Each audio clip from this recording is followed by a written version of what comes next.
Hi, hello. Welcome back to Awakened Destiny. We are on episode 4. I'm here with, of course, my co host, DestinedHero, because he's always going to be here. Hello, hello. Yes, we are on episode 4, as Destined Soldier already said, and today's going to be interesting. We have a topic of retro gaming versus modern gaming, and we have a special guest with us today if he would like to so graciously introduce himself. Hello, I'm Soldier First Class. Good to be here, guys. Great to have you on. Great to have you be here, guys. Shut the fuck up, Destined Soldier. Listen, I just gotta have my awkward personality out at least every now and again. You're right. So, That wouldn't be me if I wasn't awkward. so before we dive into it, hold on, what was it gonna shit? Before we dive into it, can we have S1C just tell the audience about him a little bit before we dive in? Tell us about Sure. yourself, S1C. I am a content creator on YouTube/Twitch, mostly YouTube. Focusing mostly on Final Fantasy, but I'm also into Souls games, some sports games. I don't really talk about those on the channel, but stuff like God of War, Souls games, Final Fantasy, JRPGs, pretty much everything in between. And that's about it. Yep. We'll have the link to at least his YouTube in the video. Trying to get him to stream Stellar Blade, but it might not happen. Yes, but we're glad to have him here. I've known him for what 5-6 years now since I've been following you. A long time, yeah. Probably since I started my channel, yeah. Yeah, I've been along for the ride. It's been pretty crazy. Yeah. The fact that I even get to collaborate with him is, to me, a long time ago was a pipe dream. Now it's actually happening. Well, thank you. It's fun to be here.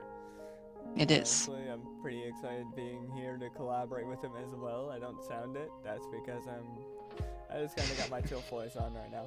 Voice. That's voice with an F, clearly. That's how you say it. That's just how you say words. I swear, you're literally the dookie of this fucking duo, and it scares me sometimes. Am I at least the chill version of Dookie? I don't even know who this Dookie guy is. I'm gonna make you watch the Gaming Effect one day, but yes, S1C also does a podcast with Dookie03, which is one of my favorites to actually watch. I very much enjoy it. Well, thank you. You're welcome. Which is fair. I mean, I'm sure it's a very entertaining podcast either way. I know it we really definitely is. have a very... Well, I don't listen to this podcast on my own, so that's up to you guys to decide whether or not this podcast is even remotely interesting or entertaining. We're trying to be. And with that being said, the next thing I wanted to do, since we already kind of have our intro out of the way, let's talk about what games we've been playing. So I would like to start with you. I'll go last, but Destined Soldier, you go first, and then we can have S1C talk about what he's been doing. Well, Hero, for some degree I've been playing a lot of Outlast. I beat that first game on stream. That stream was short, by the way. It was only 2 Oh, hours. you actually... I didn't even know you finished that, but that's my fault. Yeah, that is your fault. You and your wrestling and your podcast.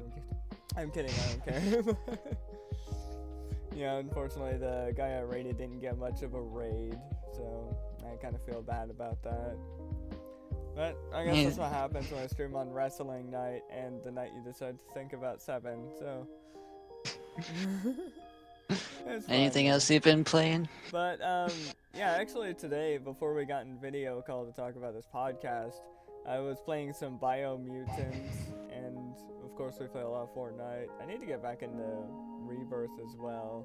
I'm on a piano side quest. I've been, procrastinating because I'm crazy. Low-key might just go to S1C for some Rebirth help, depending on what I get stuck on. Right now I'm kind of stuck on the piano scene. Soldier, S1C, how good are you at the piano playing in Rebirth, by the way? I'm decent. There's some songs I'm not so great at, like, I'm pretty good at the Chocobo song, but I can't remember I think it's the 5th song. It's the one after Aerith's theme, I think. Oh. You get, I don't remember what it's called, on That's- two legs or Okay. something like that. Something like that. Yeah, I know what you're talking about. That's the side quest I'm on. I have to play Era's team really well. I'm just like, how am I supposed to do this? I don't know how I nailed Tifa's team at least decently well in the original, in the demo, I mean. But when I get to the same place with Era's team, it's like, wait, how do I do this? What is going on? Yeah, but yeah, those are some solid stuff that you've been playing, and well, good stuff. I also need to get back to Rebirth and whatnot, but that's not the point. So, anyways, on to the next person. S1C, what have you been doing, my good sir? So I just got the platinum today for Final Fantasy VII Rebirth, which, by the way, was a real bastard. I probably I've got a modded version of the original 7 on my Steam Deck, so I'm thinking of playing that. Dragon's Dogma 2's out, so I'm thinking about playing that. I also just got my backer copy of Eowyn Chronicles, which Ooh. I was actually able to, before he died, I was actually able to interview the director / creator of that. So, you know, rest in peace to him and everything. But yeah, I just got my early copy of that because I was a backer when it first got onto, I think it was Kickstarter. Yep. And so I'm thinking about playing that as well. Other than that, really, I've just been basically maining Rebirth lately, just because of the fact I've been trying to get that platinum, and it took me 315 hours and about 34 minutes. So It's a yeah. lot of hours, but I applaud your grind, because I know didn't you plat all the Souls games as well, like Elden Ring, Dark Souls, etc., etc.? I have not platted all of the Souls games. Like, I've platted Elden Ring, I've platted Bloodborne, and I've got the one for Sekiro. Oh yeah, okay, You those ones I should say, platted yes. Elden Ring? Dude, what? Soldier just has his moments where he can go god mode in games. I've That's literally watched this man insane. play a shit ton. I just want to see it's just crazy. It's platted Rebirth already, and that game's not even been out for well, actually, yeah, it has. It's almost 2 months. It's been out for 3 months yet. Well, Yeah. I did put 315 hours into it. Like, Yeah, he basically he did what I did with Remake. Like, I almost have 200 hours in Remake because I'm sucked at hard mode for a minute. what's kind of hilarious about the whole situation is that I, like, obviously what went down with Remake happened, and I had sworn off playing Rebirth for the longest time until my podcast co-host actually convinced me to play it. And or rather, he convinced me to check out the trailers, which I hadn't done. And then when I saw the trailers and everything, I was like, okay, I'm gonna play this. And I don't know if it was just probably morbid curiosity to see what they did, but I played it, and I'm like, I really love this game, and I did not want to put it down. And then I got to the ending, and I was like, okay, I don't like it, but I'm handling it a lot better than I did Remake's ending. Oh, So yeah. I decided that I was going to start making guides for it. I was going to start, like, doing content on it and stuff, and content for part 3. And I've really, really enjoyed Rebirth's gameplay, and it's side quests, and it's like, I really like the boss fight aspect of Rebirth. I think it's really well done. So Yeah. I had no problem going through on hard mode. I had no problem doing all the battle simulator stuff. Like, when I say no problem, I don't mean that they were easy, because trust me, they were fucking not. But yeah. I have to ask, just out of curiosity, was Gilgamesh a bitch, or was he, like, not too bad? Gilgamesh was a motherfucker, let me tell you. Fuck, I'm gonna break my controller. Like, the annoying part of Rulers of the Outer Worlds is that, like, you have 3 rounds of gank fights, which is 2 boss fights at the same time until you reach Gilgamesh. And then once you reach Gilgamesh, he's, like, really fast, and he does, like, all these different combinations and stuff. And if you're not prepared, it's gonna beat your ass. Well, then immediately after that, you have to fight Virtual Sephiroth, Oh fuck. and he beats your ass. Oh So fuck. yeah, Rulers of the Outer Worlds it's just hard as hell. Like, I would rather fight Millennia from Elden Ring 100 times before I redid Rulers of the Outer World. What the heck? God, I'm gonna assume Rulers of the Outer World was probably harder than Weiss in the Intermission DLC. I have not fought Weiss, but I'm gonna say probably, because Weiss is a single boss fight, and this is like a total of 8 boss fights. That Oh sounds like my a mental God. breakdown in the making. Love that. Yeah, it's 5 rounds, but 3 of them are double boss fights. That's Oh. literally a mental breakdown in the making. The first round is Phoenix and Kujata. The second round is, or no. Yeah. Phoenix and Kujata are the first round. The second round is Titan and Bahamut. The third round is Odin and Alexander. Oh fuck. Then it's Gilgamesh, and then Sephiroth. I might not have DualSense controllers after that. Thanks. I don't The think I'm the funny gonna part, ever do that in my entire lifetime. the funny part of all that is that I had a really, like, I watched a guide video on how to do it, and I ended up getting a faster time doing it partially with the method that the guy had in his video, but faster than him. That's insane. Do you have a guide video for that out already, or are you making one? For Rulers of the Outer Worlds, fuck no. Oh, okay. You know what? Fair enough. There's no way I could do it to make a guide on it, because I would probably want to cry. Yeah, You no, know, fair enough. We'll probably have to follow other guide videos for that One. I didn't expect S1C to put himself through that hell again. That That's sounds fair. like hell, just the way he's explaining it. The legendary is bouts. What's funny is the legendary bouts are supposed to be, like, I guess, harder technically, because Yeah. Rulers of the Outer World is just a brutal challenge, whereas like Bonds of Friendship and To Be a Hero are the, like, legendary bouts. Oh And god.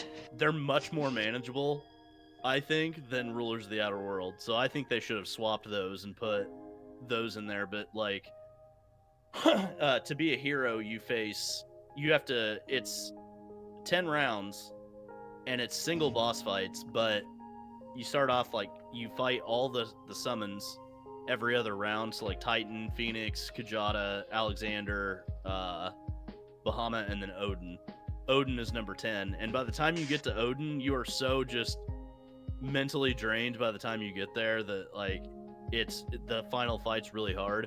And I don't know if you fought Odin yet, but Odin does this thing where if you take too many of his hits, he will give you a warning that he's about to do Zantetsuken, and if he starts Zantetsuken, you're just fucked.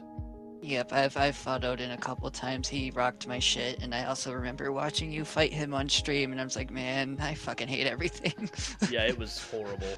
Shit, I haven't even unlocked Odin yet. I've unlocked every summon except for Odin. What's funny is I think I could unlock Odin now, because I got all of the Divine things. I did all of the Intel and Nibelheim. I'm still working through that. Quests. Still working on that, but anyways, to get back on topic, for me, I have been playing the Tales of Arise Beyond the Dawn DLC, which has been pretty good. After this recording, I'm probably gonna go play the Rising Tide for Final Fantasy 16, because outside of the combat, I think 16 might be my favorite modern FF story, unless they can really bring Final Fantasy 7 Re-Trilogy home for me. I've also currently been working on Sea of Stars, because I'm just one of those guys who's late to the party. Great indie RPG, highly recommend it. Yeah, I need to play that eventually. Oh, it's so good. It is so damn good. I'm just haven't finished it yet, but it's really good. I'm also going to be, for streaming purposes, I'll probably be trying out Helldivers 2 to see if I like it. I don't know if I will, but who knows. Yeah, That's about it. It's weird. I think I think I end up seeing Helldivers all over my TikTok feed over like a lot of my silly and like a lot of my silly TikToks mixed in with like furry TikToks, and then I got Helldivers as one of the silly TikToks on that list. Helldivers has definitely blown up. Yeah, I never actually played Helldivers 2, but I've heard it's a lot of fun. I've never played it either. I played Lethal Company when that blew up, and that game was pretty fun. So I'm sure Helldivers is pretty fun. I mean, I literally message like S1C every other day, so I'll probably give him a decent opinion on it. Yeah, I may have to pick it up. I don't know if it. You probably have. I don't know if you have it bought or if you have to buy it or if it's in PS Plus. I don't know. You have to buy it, but it's not the price of a full-length game, much like Smite 2 is. Yeah, I think it's what 40, I believe. Yeah, it's 40. I think it is. I mean, if you already. Yeah, same price as Miles. Yeah, if you already bought it, I can just like get it off of you unless you got it physically. I got it from Vampire, so. Oh, okay, so I can hijack it off of him, because I can still access his games too. Like, I can play Elden Ring off of his profile if I really wanted to. Yeah, I was trying to get farther in Elden Ring, but I just got too freaking frustrated. It's like, I understand the concept of what they're going with there, but it's like, man, my patience can get thin way too easily. It's just something I hate about myself. It's a fun game, but it's definitely frustrating, especially like I love Elden Ring, but it can definitely be frustrating, so I totally get that. I'll pick it up again around when the DLC drops just to give it more of a shout. I can deal with it. Also, shout out the devil. Sorry, I had to get that out of the system. But anyway, I can deal with it. Like, I'm fairly patient. Like, I've been fairly patient with this boss fight I'm currently doing. Like, where was it? Is that the round table, I believe? Oh, you're fighting, Yeah. I can't think of his name. Is it the skull guy? Yeah. Yeah, I can't think of his name, but yeah, that fight can be really annoying. Player. I think he was like Madman in his name. That's like the only thing I can think of. Something like that. I do know the boss fight because that's where I stopped playing for the moment because I'm just like, I'm getting so fucking mad. I'm just like, damn it. Is it the one where the room is like red? And no, you know that balcony you go up to? Yeah. Okay, that one. Yep. That guy's entirely optional. Come back and beat his ass later, because that fight is. I have the gear. Like, I even got a good sword that I can now use because I killed off the dragon to get enough strength to use a sword the vampire gave me. I think I can take him as long as I'm naked and can avoid his attacks. The reason now, hold on there. I can really had to win every major battle. The reason why I'm fighting him naked is because gear is too heavy, so I'm using the nudity to make myself more mobile. I have to do it. So, getting naked makes you stronger on this planet. No, we're wearing weighted training clothing. Right, because that would be ridiculous. It kinda does, though, because mobility matters in Elden Ring. If you're not mobile enough, you're not gonna be that strong, so nudity might as well make you stronger on that planet. Oh yeah, for sure. But anyways, reel it back in. Let's actually start diving into what the topic is. So retro gaming versus modern gaming. I personally am going to say I want S1C to start us off with this one.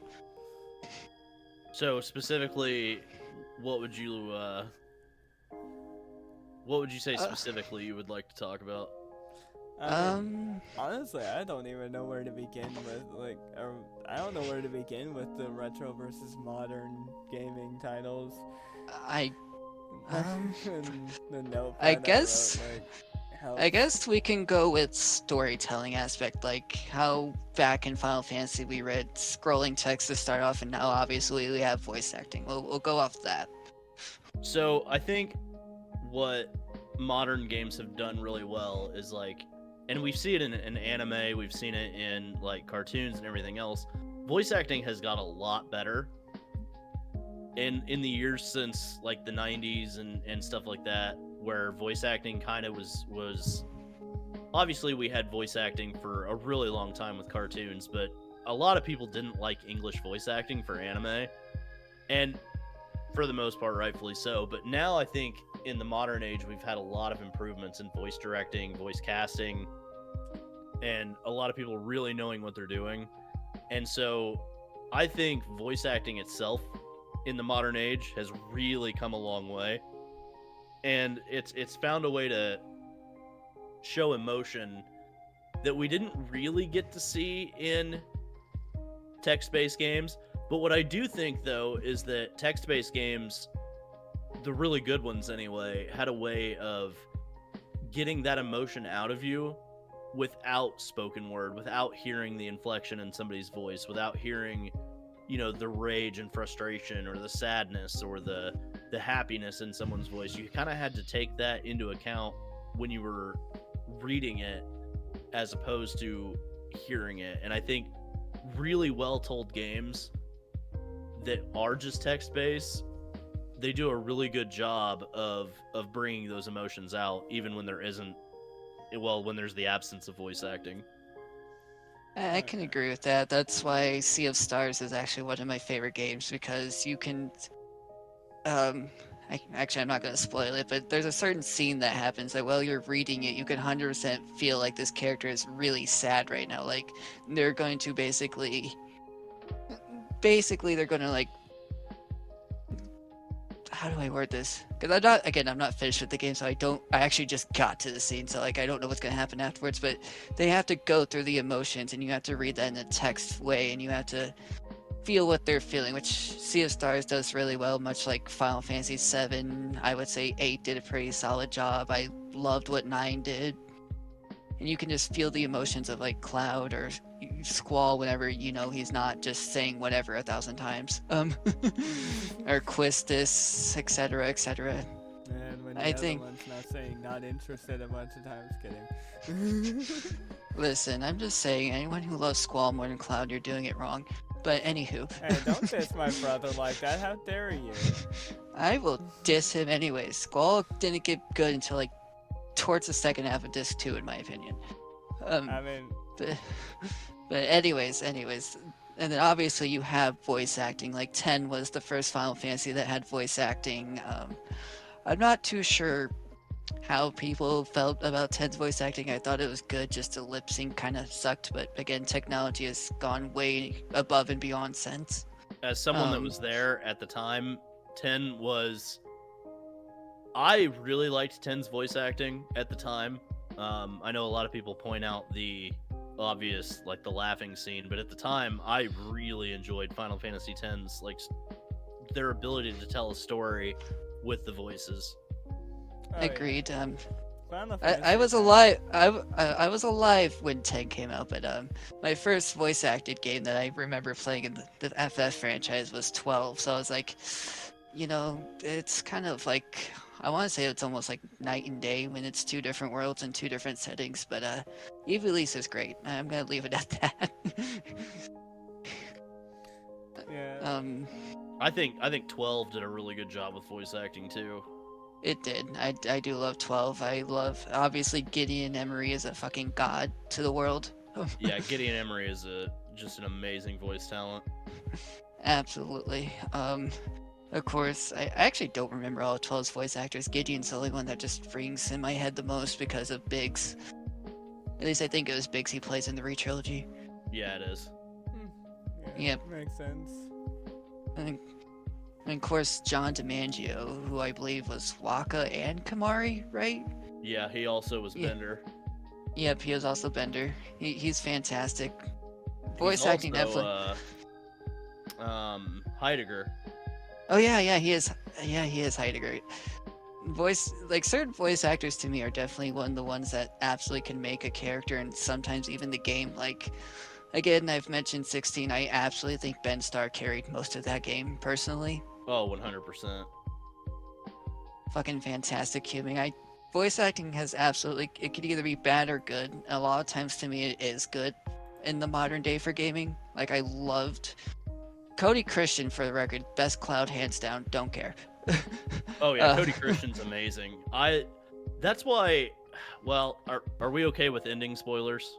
Yeah, go right I ahead. think Okay. we're good. I think we already did that in the last episode anyway, but just Neener, in neener. case, spoiler It'll be warning. it'll be like very subtle. It's not like a complete dive into the ending. But I think, well, I'll just say it this way. So basically what I want to say is that when I realized like that we were going to be getting that specific scene in the end, I was like, okay, I can't wait for the monologue to hear how Cody Christian does it. And then when it wasn't there, I was like, okay, this doesn't feel right. You know what I mean? Like he has supposedly recorded those lines, but unfortunately for me, like I wanted to hear them, Which annoys me. and you don't get to hear them, and that's where I thought they had such a big opportunity. They did. They really did. To do something really good with it, and they just didn't. And that's just a credit to how good Cody Christian has been as Cloud.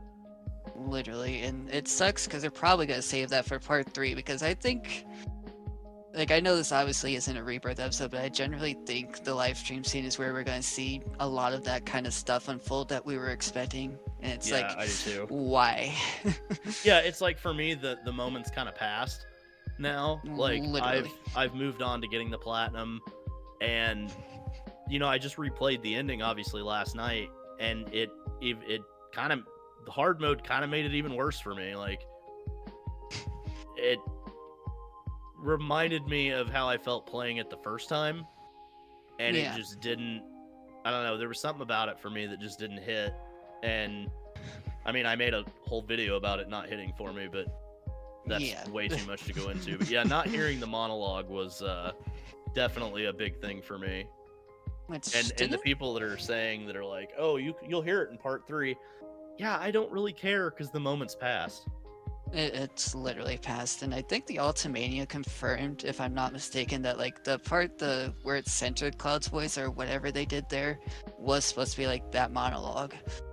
Yeah, like it my was. eyes burning. Yeah, I'm just like, why did you? I mean, I get why. I get what they're doing. And that's why I even said I accept/understand the ending better. But I'm still like, you could have just gone all in with it. You didn't really have to baby us in telling it was Cloud's mind.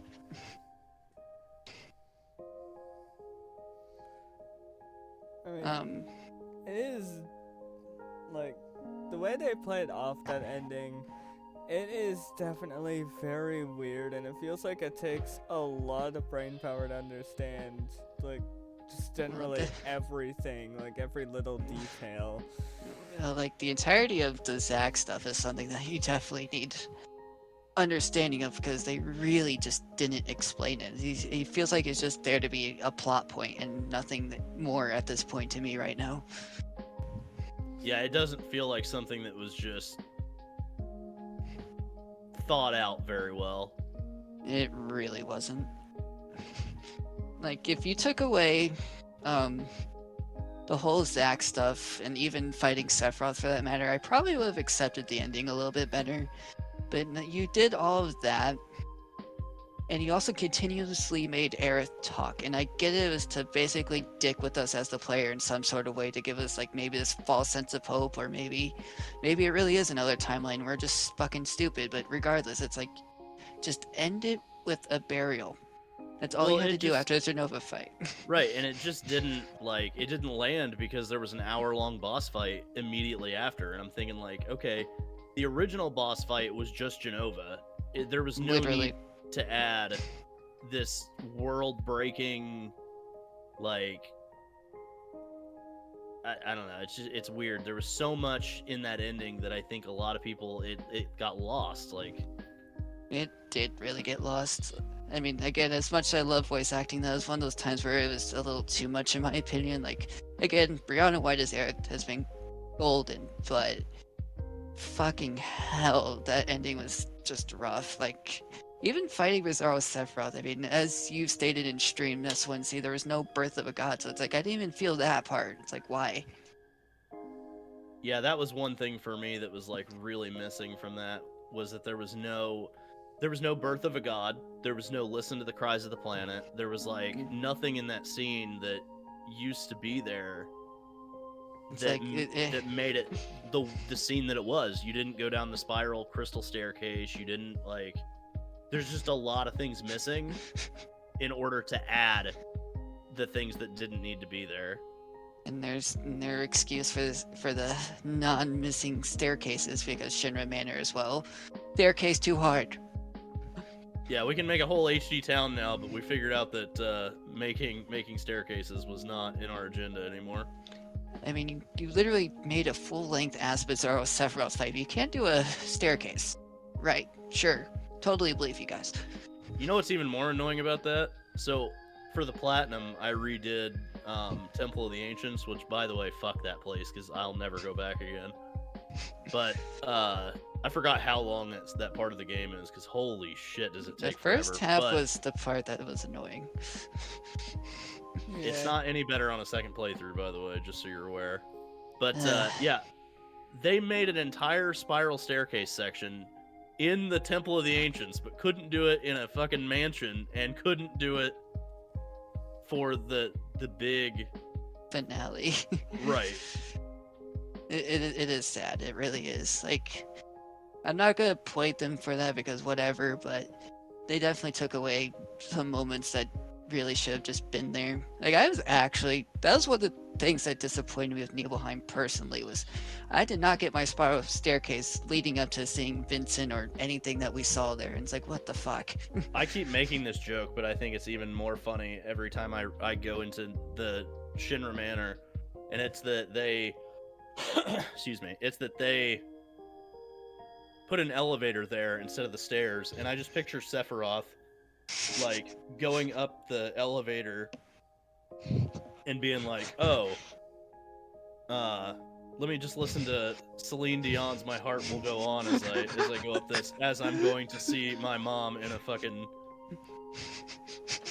vat in a reactor. Oh my god, yes. Oh my god. The way I imagined it the first time was Sephiroth's obviously just going up the elevator. He's like, today seems like a good day to go fuck up Nibelheim. Let's go do that. He's just constantly thinking to himself, I'm gonna da da da da da, I'm gonna burn down Nibelheim. Da da da da da, I'm a burning down Nibelheim. He's just in the elevator and he's just blasting some skillet and he just says, burn it down, going on in there. Square, you did this to yourselves. You should have just gave us a spiral staircase. Yeah, the spiral staircase was like the weakest excuse that I've ever seen. We can make a whole ass open world video game. We can give you traversal and all this other shit. Nope, no spiral staircase. You don't get that. Fuck you. Except for chapter 13. Yeah, No weird staircases. weird design choice. We were too lazy to do the stairs, so yeah, I'm sure this elevator will be functional enough. It didn't even have to be a right? big spiral staircase. That's the funny part. Like, It really didn't. you could have taken the scale of that thing way down, and nobody would have been like, "Oh my god, it's not as big as it was in the original." I mean, they nerfed it anyways, weren't we? In the original, you were supposed to be able to go like upstairs and explore, right? They didn't do that in Rebirth. Yeah, the exploration of certain areas was a little lacking. And oh my God, I Nibelheim. just saw something funny. Nibelheim was so undone. It's actually sad.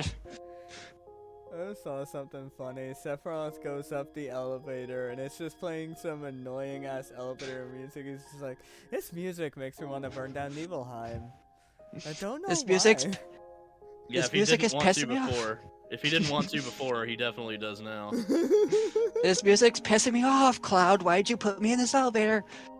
You see, fuck you, Cloud. I'm burning down your town now. Killing your mother. Don't care anymore. Done. Over it. Man, Shinra Oh, really was Sephiroth. a company. Sephiroth gets a song that he likes, so he just keeps going up and down the elevator till it's done. It's like, oh, I like this song. I think I'll stay in the elevator. Nibelheim's gonna be there in a minute. I'll wait. He's just in the elevator and he's Oh like my just God. dancing in the elevator as it's endlessly going up and down like Mark sitting in the Set. elevator in Stanley Parable. Sephiroth is just going up and down the elevator listening to Barbie Girl before he decides to actually be a man.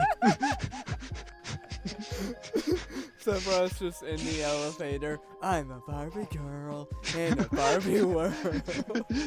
Cloud just pulls up like, bro, what are you listening to? Fuck you, Cloud. You weren't supposed to hear that. I'm burning down your hometown again. Cloud's just sitting outside the elevator waiting for the floor. And Sephiroth is just in the elevator as the door's open. I'm a Barbie girl in a Barbie world. Oh, hey, Cloud. Yay! Also, as much as I love the yeeting during the calm flashback, I am kind of sad we didn't get to see the magical materia just get thrown at Cloud. Yeah, that would have been hilarious. Oh, goodness. But, yeah. I do Anyways. love the yeet, though. It's somehow more entertaining. It was pretty good. I think it added on a little bit more, but I kind of wanted to meme 4K Sephiroth fucking just throwing a ball at Cloud. But, anyways. I still have Marlene throwing a ball at Laz. I think that was his name. Well, yeah, but that was also an Advent Children. Yeah. But anyways, that's what C and I believe I already gave it that. So, Soldier, what are your thoughts about text and voice acting and whatnot in video games? So I think. Oh, sorry. Oh, Which oops. Soldier? God, I hate you all. Okay, all right. I'll let Destin Soldier go first, and then we'll have S1C go again. Actually, I think I already said mine. Yeah, so. you already did. Destin Soldier, go. Fuck's sake. We can just call him S1C. It's so much easier that way. I would call him by his IRL name even because again I've known him for fucking ever, but still. Anyway, voice acting, I think, if it's done right, it's really good. Like, to some degree, like, even playing scrolling text, I imagine scrolling text games are better played from, like, back then. Like, are better if you played them back then. Because, like, nowadays, it feels like there's kind of a FOMO around them. Because, like, you missed out on playing them. You're now too used to voice acting. So if you try and go to a scrolling text game, you're going to have a hurt brain for a while from trying to read. And, I think that's going to be a little bit obnoxious. But also, the gameplay in general can be rough at times anyway in those scrolling text games. I feel like that really depends for me. Like, again, Sea of Stars, a really good turn-based system, mind you. It's actually pretty fun and I would say even engaging because, like, basically, I know, well, actually, you both already obviously played Rebirth, but basically, in a turn-based setting, they kind of have like a synergy-esque style attack, if you will. Like, one of them, you throw a fireball and you have to hit it with, I believe, both characters. And I was like, that's actually pretty cool. I like that. I mean, that is an interesting little system, yeah. It also depends on which game as well, though. Like, Oh, FF7 definitely had a lot of fucking things to read. Sea of Stars does not. Yeah, no, certain And- games and- just... Like, it's mostly, I'm talking about retro games scrolling text, because, like, again, like, retro games scrolling text, you had to have played it back then to completely want to get into it, because back then there weren't many voice-acted games. Most voice-acted games were, like, silly games, like Simpsons Hit and Run and shit like that. Even Mario kind of had some voice acting a little bit. Like, mostly like Final Fantasy games definitely had it for sure. With the scrolling text until 10, and then oh god, Pokemon is another one that's like infamous. It's mostly all the JRPGs, if you will, that have like the immense amount of scrolling text that we see. I just wish Yeah. Pokemon would go to voice acting because, like, They fucking need to. They really need to. Pokemon could. They literally could. yeah, they're $1 billion corporation, and They yet have none of the their game. tech. I'm pretty sure they have the technology to go to voice They acting. do. Get They this. do. I actually But- found a knockoff Pokemon game on Roblox, and get this, it's fully voice acted. Yeah, It's not an anyways, official Pokemon game, but it plays off like a Pokemon game. It has none Pokemon of Company, the- don't take it down. It does not have any of the official trademarked Pokemon. Get that. It has original characters, original creatures that they call not Pokemon, original way to capture them, have them in your party, fully voice acted. It may as well be Pokemon with voice acting. And I'm like, what is this? Magic, sorcery, or whatever. Something that the Pokemon company doesn't understand, but anyways, as S1C was saying. Yeah, I think, Pokemon is another one that I think really needs to get voice acting. Persona does it kind of a mixture. They have voice acting, but then they have, like, some parts of it are text. Like, some games that are text don't necessarily do full voice acting that should. Yeah. I think, too, the other thing is that, like, when you have a series that goes from not voice acting to voice acting, people have somewhat, like, even with text, have come up with a voice in their head for that character, and then they hear that character actually being voiced, and they're like, this doesn't sound right. Like, this doesn't fit what I thought it would be, and so you do run into that issue, but I think a lot of times, like, there are games that would definitely benefit from having it, and I think Pokemon would be one of them. Oh yeah, Sword and Shield was weird. I don't remember where, it was Sword and Shield. You went into a stadium, if I'm not mistaken, with the crowd chanting, but yet you don't hear them. I was like, this is actually kind of throwing me off. Yeah, you don't even hear the chanting. You just hear screams. I know. You hear generic screams of the crowd cheering, but no chanting. You don't really hear much of anything during that entire segment, but it's like, yeah, this is off-putting. I'm just like, why?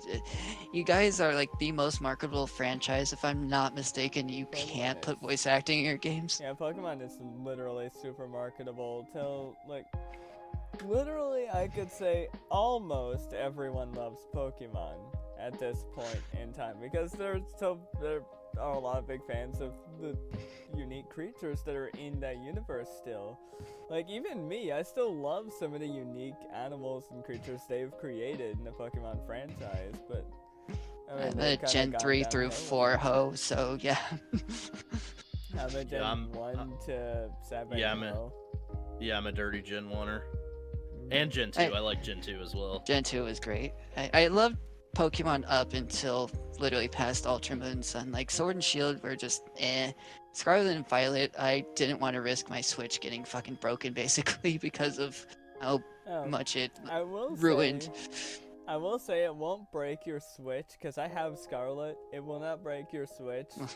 Well, yeah, I think they've patched it to where it's actually playable now. But I was playing it on my brother educated Switch, and it crashed his Switch.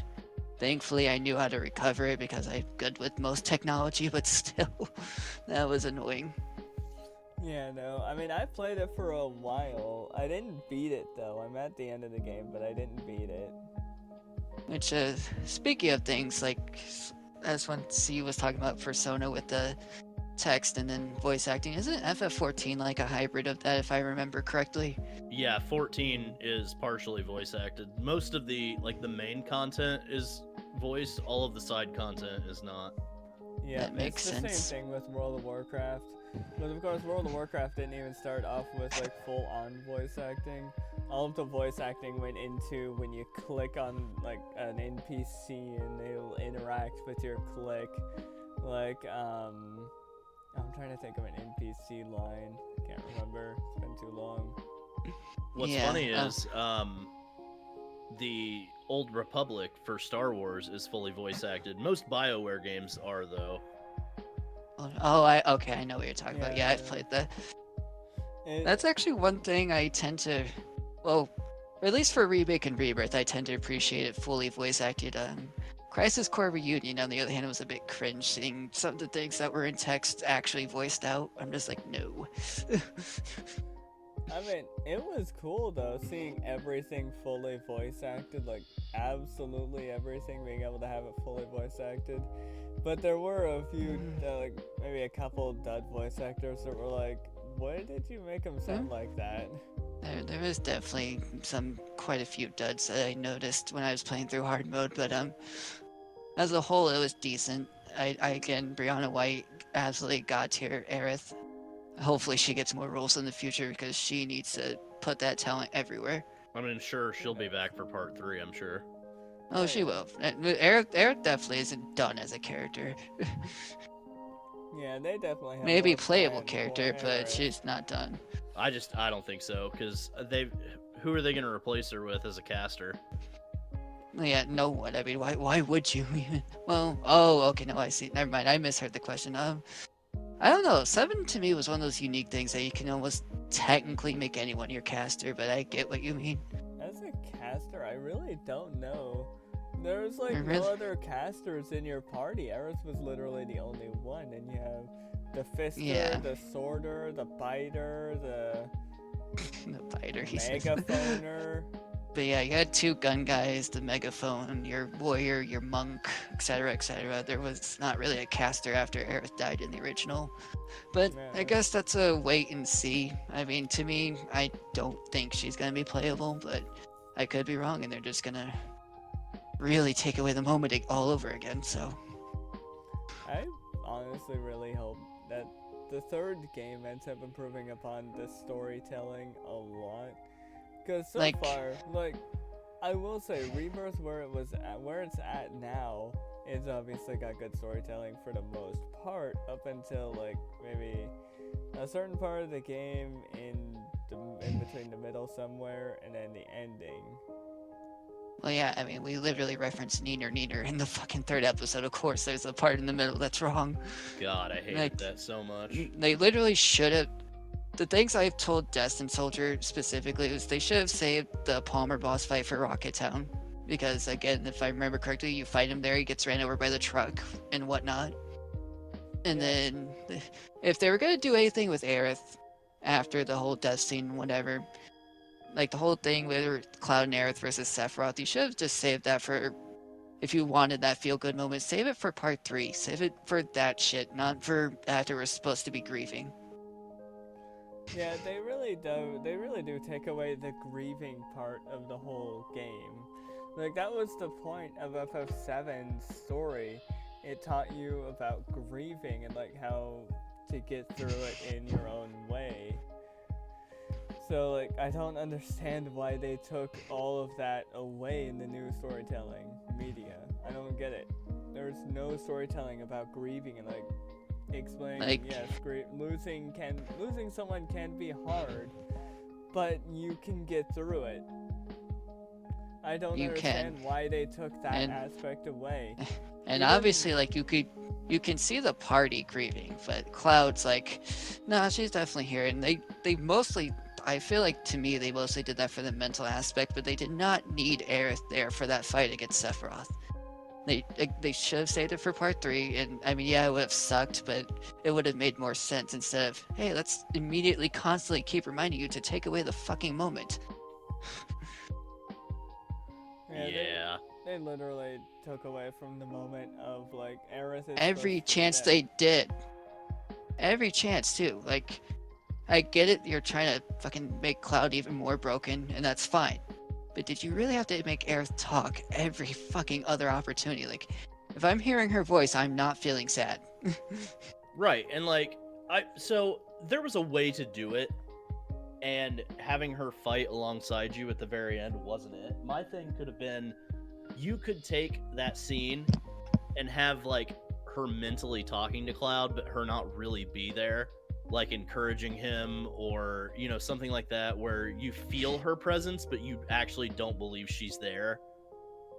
And like, to me, by having her there physically and everything like that, I don't get the opportunity to acknowledge that this character just died.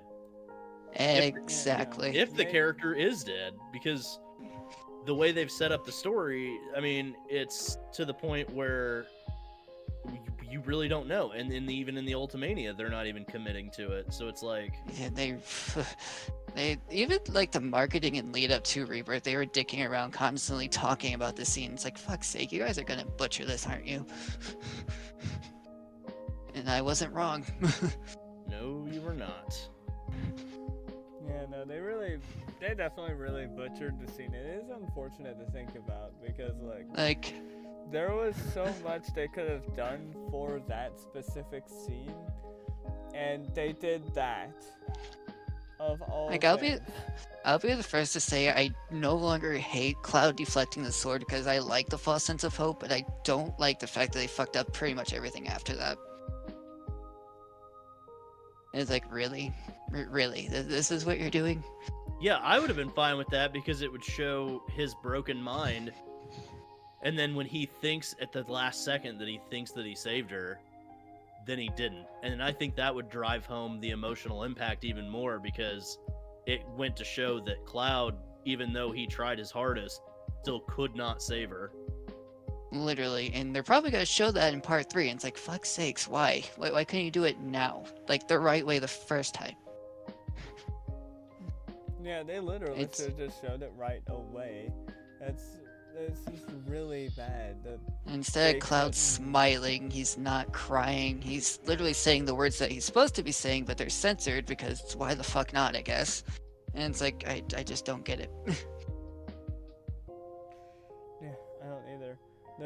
They're putting way too much build up on this specific scene, and they're making us wait years for us to get that build up, to get that closure.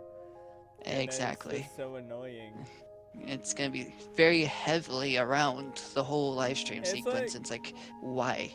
It's Well, like, my question what, is did you- like, how are they going to get you in the same headspace you were supposed to be in when she was supposed to have died? it's See, like, that's You know what I What mean? Because was- like you need Yeah. to be in a certain headspace to be like, okay, here's how this scene went down or whatever. And when Yep. it doesn't, you're like, okay, well that's weird. Now how do we get to that point where emotionally I'm in the same spot and can process her death along with the character? Because Yeah, he's the one exactly. going through the mental issues, not us. So it's like you have to get the player into that same mindset that they were in back when that happened to her, and I just don't know if they can pull that off. I Yeah, don't see, think they will either. That's the weird thing. It's like, what were you thinking, Square? Did you not want us to grieve through till the third game? What were you thinking? No, they're definitely the way they've done this so far. Because I know Soldier mentioned, or S1C I should say, mentioned about them being standalone games, and well, I think Rebirth deserves to be a standalone game. I absolutely don't like the fact they always end it the way where we're supposed to keep talking for the next 3 or 4 years. It's like, why? There definitely needed to be some definitive answers, I think. Literally. Yeah, there are That's not wh- really any And- definitive answers that I know of. That's why I can't even. I could say Rebirth is more of a standalone game, but Remake not so much because you gave us that ending and it's like, what the fuck are we supposed to do with it? And then you didn't really answer it. Well, I think the problem too with the ending of Rebirth is that you don't know when the multiverse does or doesn't apply. Like, is Cloud okay? Cloud is sent to another world in the middle of a fight with Sephiroth and Genova, Yes. and then meets up with Zack in some God, Edge it's of not that Creation part. area. Like, is Yeah, that Edge of another Creation. world? Like, is Aerith alive in another world? Is there like, it's one of those things where they don't give you a definitive answer. And I know that is part of what they were trying to go for, but it's like, it doesn't give the player the right opportunities to feel the way they're supposed to feel when those moments are going down. Because as soon as Aerith gets stabbed, Sephiroth's talking, the party runs in. Tifa's even having a hard time, like, realizing what's going on at first, or at least acknowledging that it's happened. And then it's boss fight, which happened in the original. Also, I mean, obviously that part happened in the original. And then all of a sudden you're traveling across time and space, and the live stream maybe, and you're having all of these different, like, 5 phase bosses with Sephiroth by himself. You've got 5 phases of Genova. Like, it's just all this culminates into one moment. And after you've done all of this, then you're like, oh yeah, Aerith. oh yeah, I forgot, and then you're like, then the emotion's just gone for me by then, because I've already spent too much time focusing on everything other than Aerith. Then when I finally get back to her, I'm no longer in the headspace.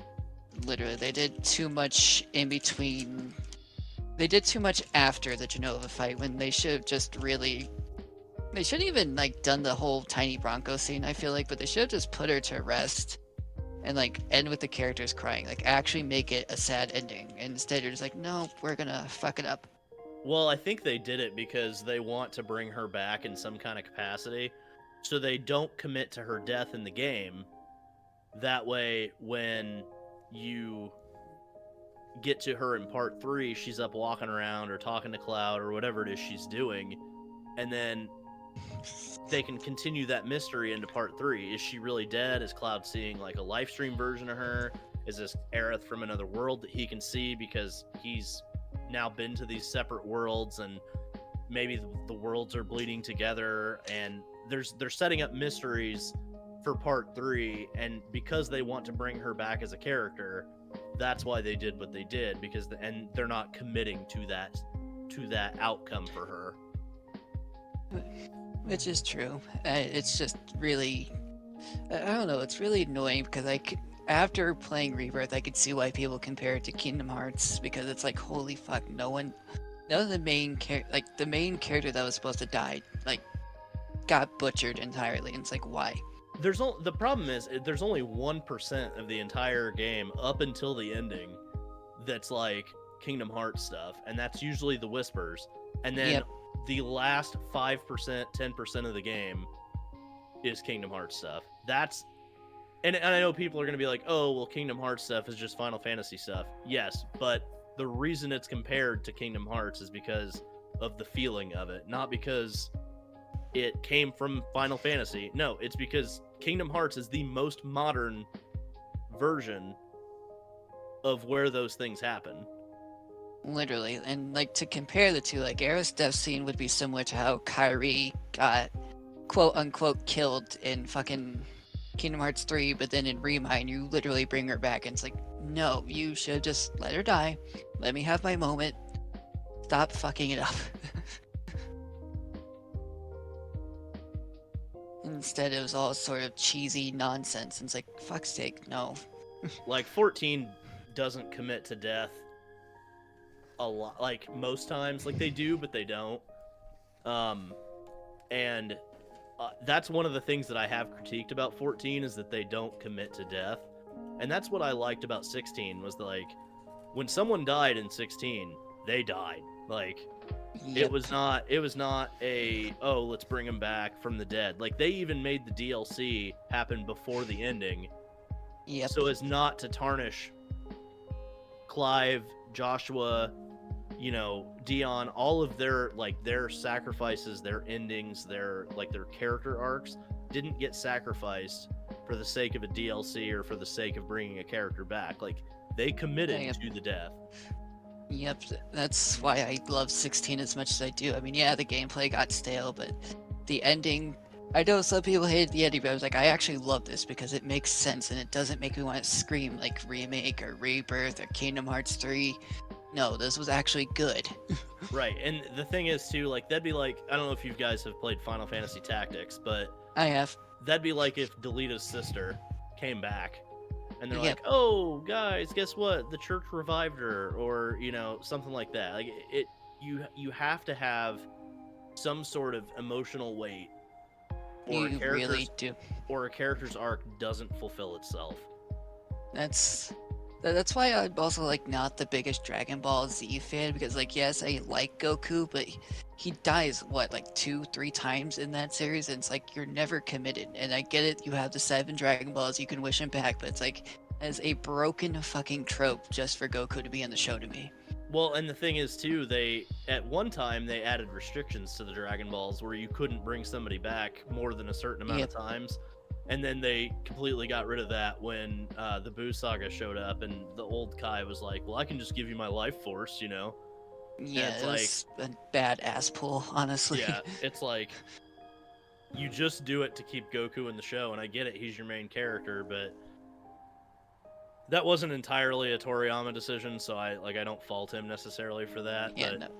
at the same time, like I do prefer stories where they commit to the story they're trying to tell, or they commit to a character remaining dead, because if you sacrifice the integrity of that character when you just keep bringing them back over and over and over again with no rules. Agreed, because I had a friend tell me that like he thinks the ultimate sacrifice is kind of like a dumb thing for a character, but I'm just like, to me it's kind of like that's their final goodbye, their final farewell, their final ending, whatever you want to call it. And you don't have this cheesy fan service, hey guys, I'm suddenly back. Why? Because logic. Yeah. And he was trying to tell you why it was good, and it's like, no. It's like when Vegeta sacrifices himself to stop Majin Buu, and it doesn't work. And he goes through this giant speech with Trunks and, tells everybody, like, hey, this is my goodbye. If this is how I have to go, even if I end up in the underworld and not able to see my family again, I'm doing this for them. And then he sacrifices himself.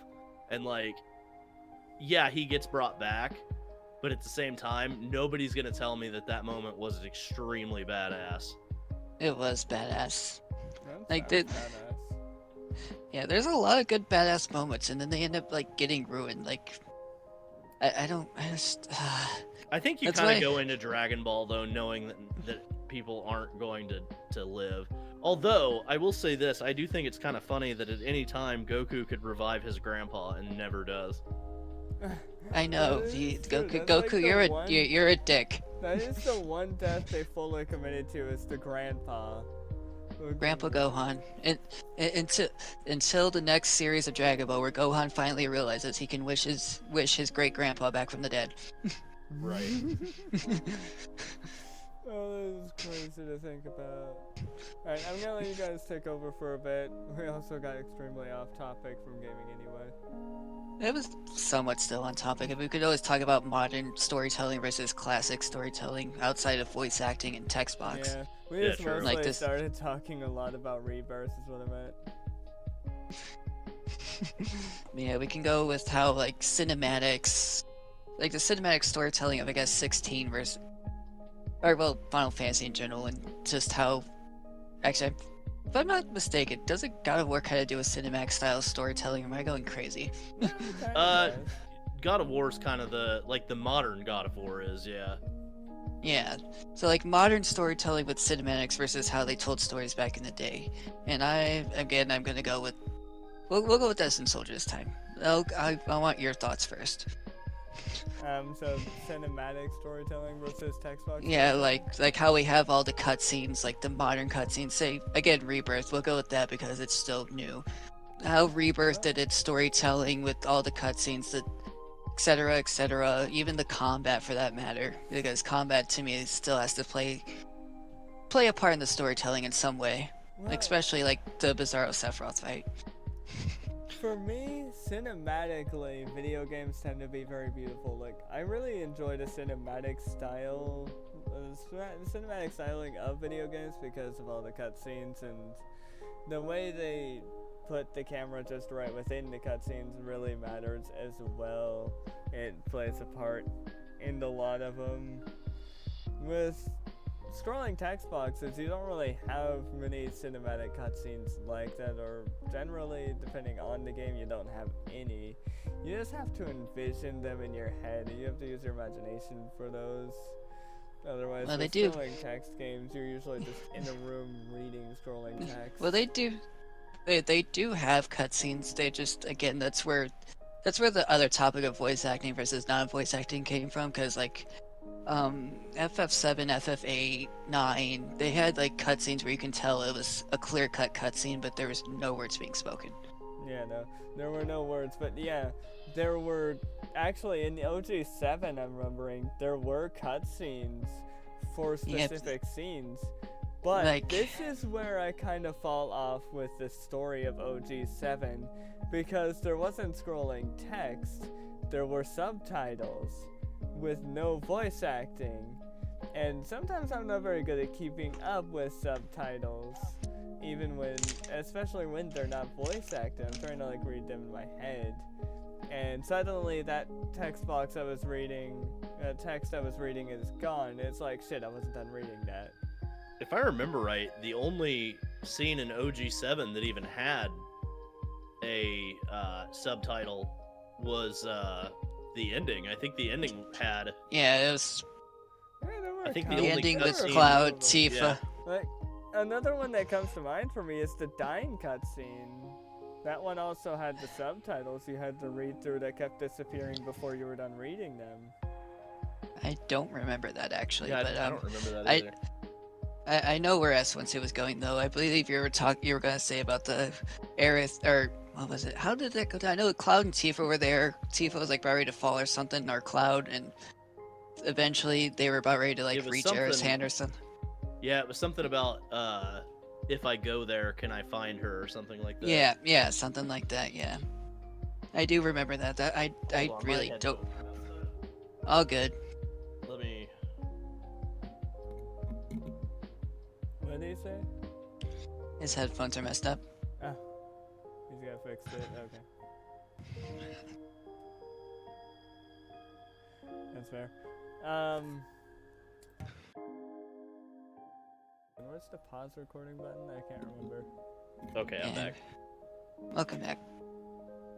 Yeah, there was something like to the effect of if I go there, will I find her or something like that. But yeah, I think to me, like, I'm a really big fan of movies and cinematography and stuff like that, and I saw a big improvement in Final Fantasy XIV storytelling using it, because they would do like normal stuff in the game and then add like a certain camera angle to it, or focus on a certain thing in the camera or something like that. And when games have kind of gone more towards movies in that way, I think they've really improved in their storytelling aspects, like environmental storytelling, like camera storytelling, because there's more to storytelling than just like words spoken or the location. There's environment, there's like, what does the environment look like? Is it torn apart? Is there a reason why it's torn apart? Like, is this location significant to the characters or to the lore? Like, how does the camera look? Like, are you focusing on certain things? Like in Remake, there's a specific scene that I remember exactly that made me really love the camera work in that game. And they did it again in Rebirth, and it was where Aerith and Cloud they just got done saving the kids at that like kind of junkyard area it's like no adults allowed or whatever. Well, there's a part where she talks about Sephiroth being gone 5 years ago, and it zooms in on her mouth. And usually when a camera is being zoomed in on a character's mouth or close up to their face or whatever, it usually means that there's an alternate like way to look at that scene. Like, is she lying? Does she know more than she's letting on? And then the camera kind of points in that direction and says, yes, she does know more than she's letting on. And they do it in Rebirth too. I believe when they do it is when she's telling Cloud not to look up at the sky, and she says, oh, I shouldn't have said that, or something like that. And I believe they zoom in on her mouth again. And I love that modern storytelling has gotten to the point where those kinds of things are available to us to be able to see and to be able to use in video games, where you only really kind of saw that in movies, TV shows, stuff like that. But now that we're treating video game characters as more human-like, we're getting those more human emotions, and I think those are really cool to see when they're done that way. And like in the original 7, there were old games back then had this way of being expressive without the use of those modern techniques, like Chrono Trigger. Whenever you're at the castle, I guess, after the trial, and that dinosaur tank thing that you fight is there, and it blows up and it leaves a hole in the bridge or whatever you're on, and the judge or the jury or whatever it is right there with those guards, and they like fall down the hole and their eyes get big and their hands go up in the air and they're like really expressive, but it's just like 2D sprites. And you're like, okay, that's a way that they did that in the old days when they didn't have the use of like modern camera techniques or modern storytelling techniques and stuff like that. So old games did do a good job of showing things like that, but I do love that as we've gone into the modern age, we've been able to do things with camera work, voice acting, stuff like that. Oh, I highly agree. Like classic games definitely had their charm, if you will. Like I know Dookie likes to say a lot like games shouldn't take themselves too seriously, and I agree to some extent, but if you're like basically dicking around with the story like what the re-trilogy is doing, it's like, how am I supposed to actually like enjoy storytelling if you're gonna just butcher certain things like the era scene? But the camera work especially is fantastic. Like 16, I think, if I'm not mistaken, it was before you fight Ultima when Joshua, unfortunately goes. That camera work to me was fantastic, and I feel like you felt all of Clive's emotions right then and there about losing his brother, and it's like, see, this is what I want with FF7, and you're just like not giving me it. Well, it's like I have to, if I remember right, God of War did this really cool thing, the 2018 God of War, where Kratos goes back to his house to get his Blades of Chaos. And he's on the river, he's floating in the boat, and Athena is talking to him the whole time. Well, then when you get to the house and you pick up the Blades of Chaos, the camera like zooms in on them as he opens the trap door in his house. Yeah. And he like you see them plain as day, and then the camera turns and Athena is behind him talking to him about it. And it's like, okay, this was a really cool way to use the camera to set up this scene, and I think it was extremely well done. Oh, that was great. I actually really did. It took me a minute for 2018's God of War to grow on me, but like once it hit, I was like, this game's actually fantastic, and I do love what they did with that scene so much. DestinedSoldier, he's done it. I wish I could get into the Norse God of War. I just can't. I have a hard time with it. It's a really hard game to get into. The combat is just not the style of combat I would like it to be. It's very slow and weighty. Yeah, it is a bit weighty. It is complicated as hell. More complicated than any combat system needs to be. That's also why I actually really love Tales of Arise. Like, I know not everyone's the biggest Tales of fan, and that's fair because this history with the series isn't the greatest, but like Tales of Arise specifically, it was towards, I think it was before you went to the final world. I think it was when you found out the truth about one of the characters. And the reason why she didn't ever want to hug or show affection is because every time she would try, she had like this, I don't remember what exactly it was called, but she had this thing in her that would start actually killing her from the inside. And I was like, dude, this is actually fucking insane. Like, that was Shion.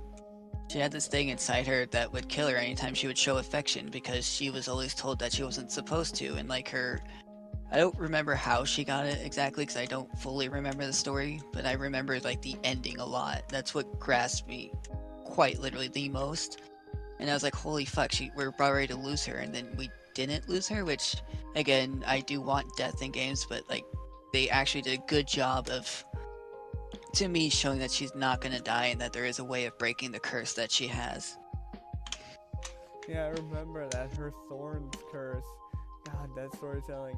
Yeah, Tales of Arise is actually a really good game. I need to finish it, but for some reason, the combat started feeling stale to me, and it's really good combat system. I love beating things up as written well, but it's given me a struggle to actually want to play it. It does get a little bit bland, but that's not the point.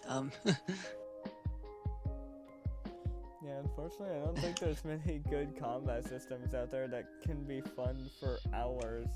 I know I could easily go back to Rebirth and enjoy the shit out of that combat system. It makes me wish almost every company would just do that combat system, but I understand why it's not possible. Yeah, Rebirth's combat system is probably the best action combat system that I've ever played. Yeah, it's got It's like fantastic. the best. It's got like the best way to do a combat system, and it is a good thing that other games don't follow suit with that combat system, because if you play too many games with the same exact combat system, that's gonna eventually get stale for you. I mean, it will, but like the thing with Rebirth's combat system is it just like your standard action? Like you actually have to make something suited for the characters, which is why to me it would take a long time to get stale, because again, each game has its own characters. Like for example, Yakuza, which I need to finish or play Yakuza 8 at some point in my life. Like Ichiban felt different from Namba and so on and so forth. Like it was actually really enjoyable, and it is turn-based, but it is really good turn-based in my opinion. It is really good. I absolutely love 7, and I really like 8 too. I know there was a Yakuza game I was trying to get into. It's like free from PS Plus. You were trying to play oh god, I don't remember what it was called. It had K. It's the word started with K. I don't remember quite what it was, but it was all Japanese, and I know that tuned you up. Yeah, Kiwami, that tuned you out. It was all Japanese, so I couldn't really play it too well. There was no English voice acting. Yeah, I have a hard time getting into the fully Japanese Yakuza games too. I wouldn't have too hard of a time if I actually just spoke Japanese, but I mean, I'm still practicing Japanese, but yeah, it's a hard language. It's hard to get mastered up with. It's bad that I'm not practicing the language, but I'm still paying for the service that lets me practice the language. I mean, fair. It's terrible. I'm wasting money on a service that I'm not even using. It be like that, but yeah, definitely. Actually, that's a good topic we could do. Action-oriented games versus the classic turn-based stuff. And I'm gonna let S1C go first on this one. So classic turn-based versus action-based? Yeah. Yep. So I'm a big fan of both. I think they can be done really well, regardless. Like, I really liked Persona 5 Royal. Wasn't a huge fan of Persona 5 Strikers. I think the problem with action-based is that you have to have a balance of introducing new stuff as the game goes along, and like making sure that the game stays fresh. And that's where like I find Rebirth does a really good job, is that it keeps the action combat really fresh. Whereas like 16 for me, it's not a 50-hour game combat set like style. There needs to be more improvements over time than there was. You only got 2 or 3 skills per icon that were like active, and then it did not feel like a combat system that was worth 50 hours. Whereas like Rebirth, I've played for 315 hours and I'm not tired of the combat at all. Like, I could still play the game even though I literally don't have anything left to do in it because the combat is that good.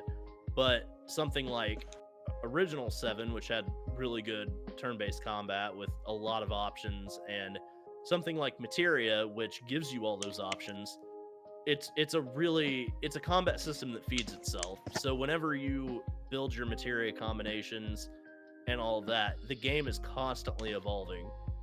And so you're constantly doing something different. And that's the same with like the Yakuza turn-based games, is that you are consistently doing something different. Whereas a lot of action games fall into this problem that once you find that certain attack or that certain whatever that just demolishes everything, you don't really feel a need to update what you're doing. Like for me with 16, Lightning Rod and Giga Flare, and I think it was Spinning Wheel or whatever it is for Garuda. Phoenix? Garuda. Like, when you do stuff like that and that's all it takes to break your game, it gets to where the combat system is really stale. And people are like, oh, well, why don't you just do this or do that? You know, it's not my fault that the broken combination that I found is halfway through the game, and now the rest of the game's kind of like easy mode now. Like, balancing in action games needs to be really well done, or you end up with problems like that where it lasts only 20 to 25 hours and you've made a 50-hour game. Whereas like turn-based, you are, as you level up or as you find new items or as you find new ways that improve your combat, you're constantly finding new stuff. Like, you don't get Knights of the Round in the original game until pretty much the very end, and then you are able to basically just demolish everything in sight with that and with your other materia combinations. But they gradually build your characters over the game.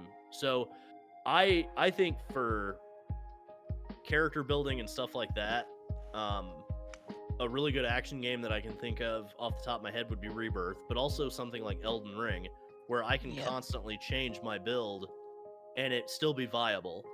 Whereas like the original Final Fantasy VII, you know, you can make all these different builds with every different character that you want, and it does really well. So I think mostly the versus part of it is preference to me.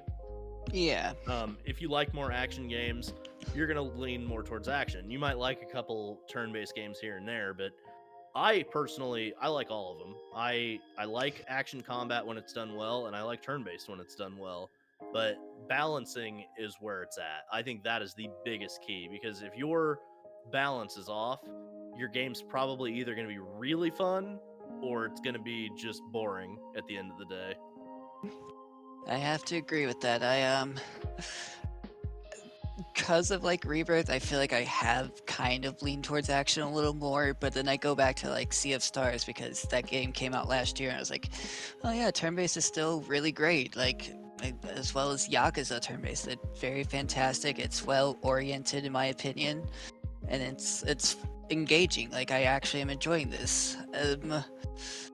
Honestly, like primarily, let's see here. Like what you said with 16, it did kind of get a little bland because for me, I used Phoenix, Bahamut, and like Shiva, I want to say. Like when there was hordes, I would Diamond Dust with Shiva and that was it. And then like for bosses, Bahamut really came in handy. And then you had like, oh god. What did I say again? I forgot. Oh yeah, Phoenix with the like, what was it? He had his wings out. Whatever. Yeah, the wisp and whatnot. It was like, this was easy to cheese through, and it's like kind of bland. Like Ultima was the only boss that felt like I was challenged, and that's because it had like that multi-level boss fight to it. Same with Bahamut, but in the end, like most of it was like, am I really being challenged? Am I even? Is it meant to be this easy? And like, especially if you had the rings on, which I only used one time because I was curious, and it's like it just made it that much easier. Right. Whereas Rebirth, you had to really think about what you were doing in terms of boss fights. Like for me, Genova on the Junon ship, I believe. Yeah, I had to think about that for a second because I didn't really didn't have the right loadout. I'll say that much. And I got my ass beat at least twice before I was like, oh shit, okay, now I've learned my lesson. I got this. And I wrecked Genova. I was like, okay. And then, of course, for obviously turn-based, like, okay, since you use 7, I'll probably use like 8 or 9. I know not everyone's a fan of the junction system, but if you understood it, Oh, I love it gave 8. it had layers to it if you understood what you were doing. Like, not leveling up before the final boss fight and everything, make sure you can beat Ultimisha and all that stuff. It had layers. Like, it was actually solid. It wasn't my favorite, but it was good. I arguably 10 probably has the best turn-based and progression system because the spear grid was fucking fantastic. Oh, I love Final Fantasy X's combat. Like, and you actually like had to switch out characters, which is probably why I love Rebirth as much because it reminded me of that a bit. Like Waka was meant for the aerial guys, Orin was your heavy hitter. I'm not exactly sure what we consider Tidus, but he was there. Obviously, Yuna and Lulu were your white and black mage. What's funny like is Lulu, if you could pretty much make her obsolete by just giving Yuna the black spells, because the black magic spells on Yuna were just OP because her magic stat, I believe, is higher than Lulu's, ironically enough. It is, like, my last playthrough of 10, I did realize that, but, like, in a general sense, like, if you're first time playing, obviously, it has a lot of layers. Like, I love it. Right. Turn-based really isn't bad. I mean, the cheesiest turn-based out there, really, is if you're a Pokemon fan, you really just need to know the basics. Unless you're a pretty much. competitive player. Oh yeah, Pokemon is pretty standard level of turn-based. But at the end of the day, I don't really have much of a preference. I will play either or. As long as it keeps me engaged, I am going to enjoy it. Like, I hope the Rising Tide for 16 actually changes my mind, but I don't feel like it's going to. So we'll see where that goes. Obviously, I'll most likely be talking to S1C about that anyways. Honestly, it does all come down to preference. For me, I prefer the action RPG-based style of combat. I couldn't get into turn-based. I even tried, like, yeah, the FF10 turn-based system was good, but I'm just so bad at randomized games where I am bad at games that have a randomization system like turn-based combat does. Like, randomized as in, like, the enemy encounters, or...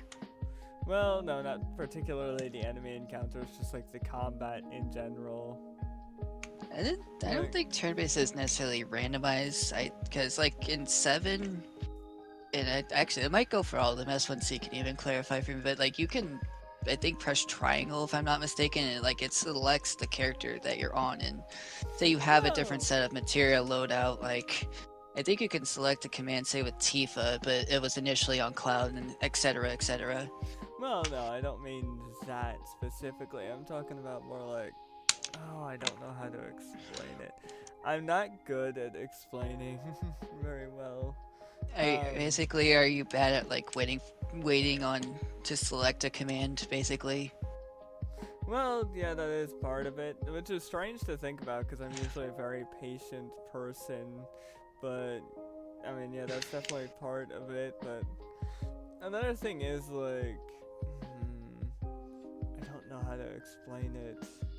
Like, to me, that's why I don't know how to explain 12's combat the best for Final Fantasy, because, like, I know what it is, but I'm just, like, words don't come out right.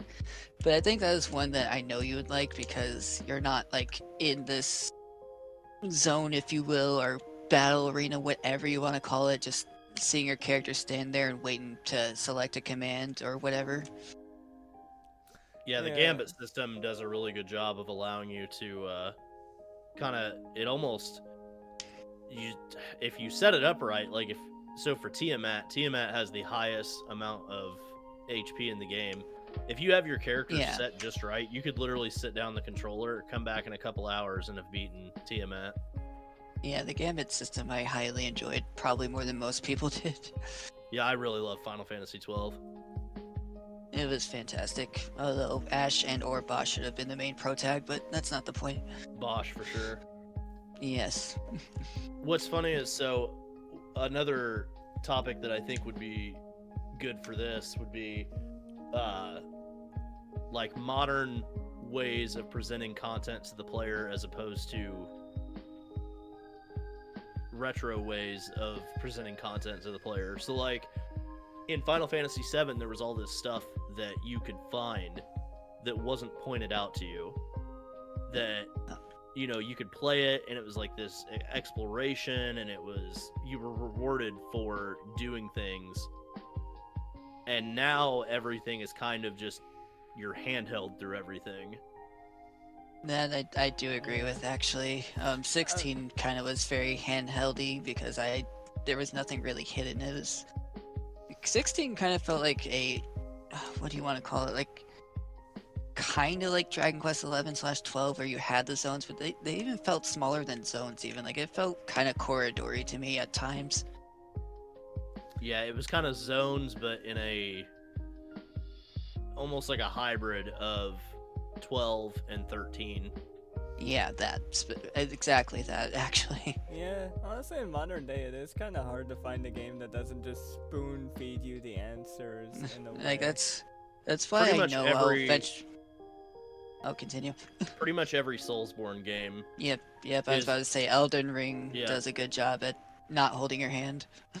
The only Yeah. thing that Elden Ring really does is point you in a general direction and tells you go there. That's your main destination at this point. But it doesn't say go to this map marker and go to that map marker and find this item and fight this enemy. It's like you are at the mercy of wherever it is you want to go.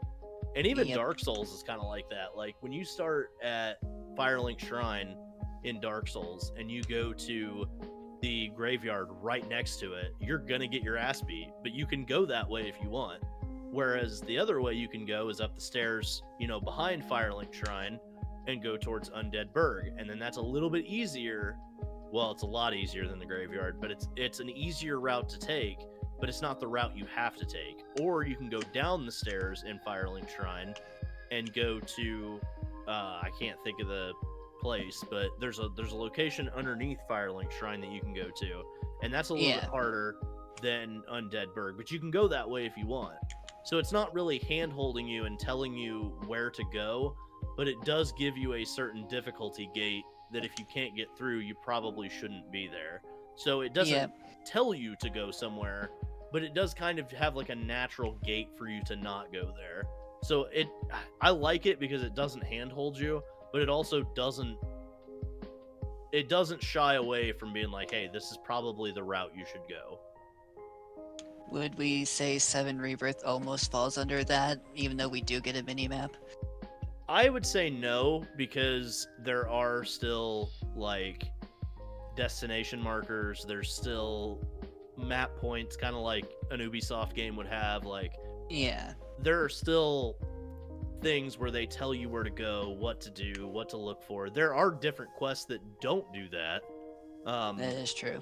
Like, there's a side quest in Cosmo Canyon where you have to use this device to find a worm underground. Oh, I remember that quest. And Yep. you kind of just have to run around and hope that the machine starts going off and that you're going the right direction and stuff like that. And I'm not saying that that's necessarily fun for that side quest, because No, it wasn't. kind of not, but Fuck that. it does have some things that reward you for exploring. But for the most part, if you just get the towers and you do whatever, you almost really don't have to explore, because there's nothing outside of those markers to find, if that makes sense. That does. That I could agree with. It did hold your hand unless you're in the fucking Oganga region. Not apologizing. Fuck you. Yeah, Gongaga was certainly a choice.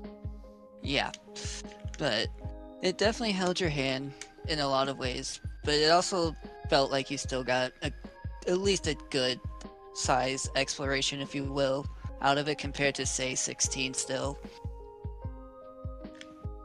I think the problem is that it all comes down to preference, of course, but like, Yep.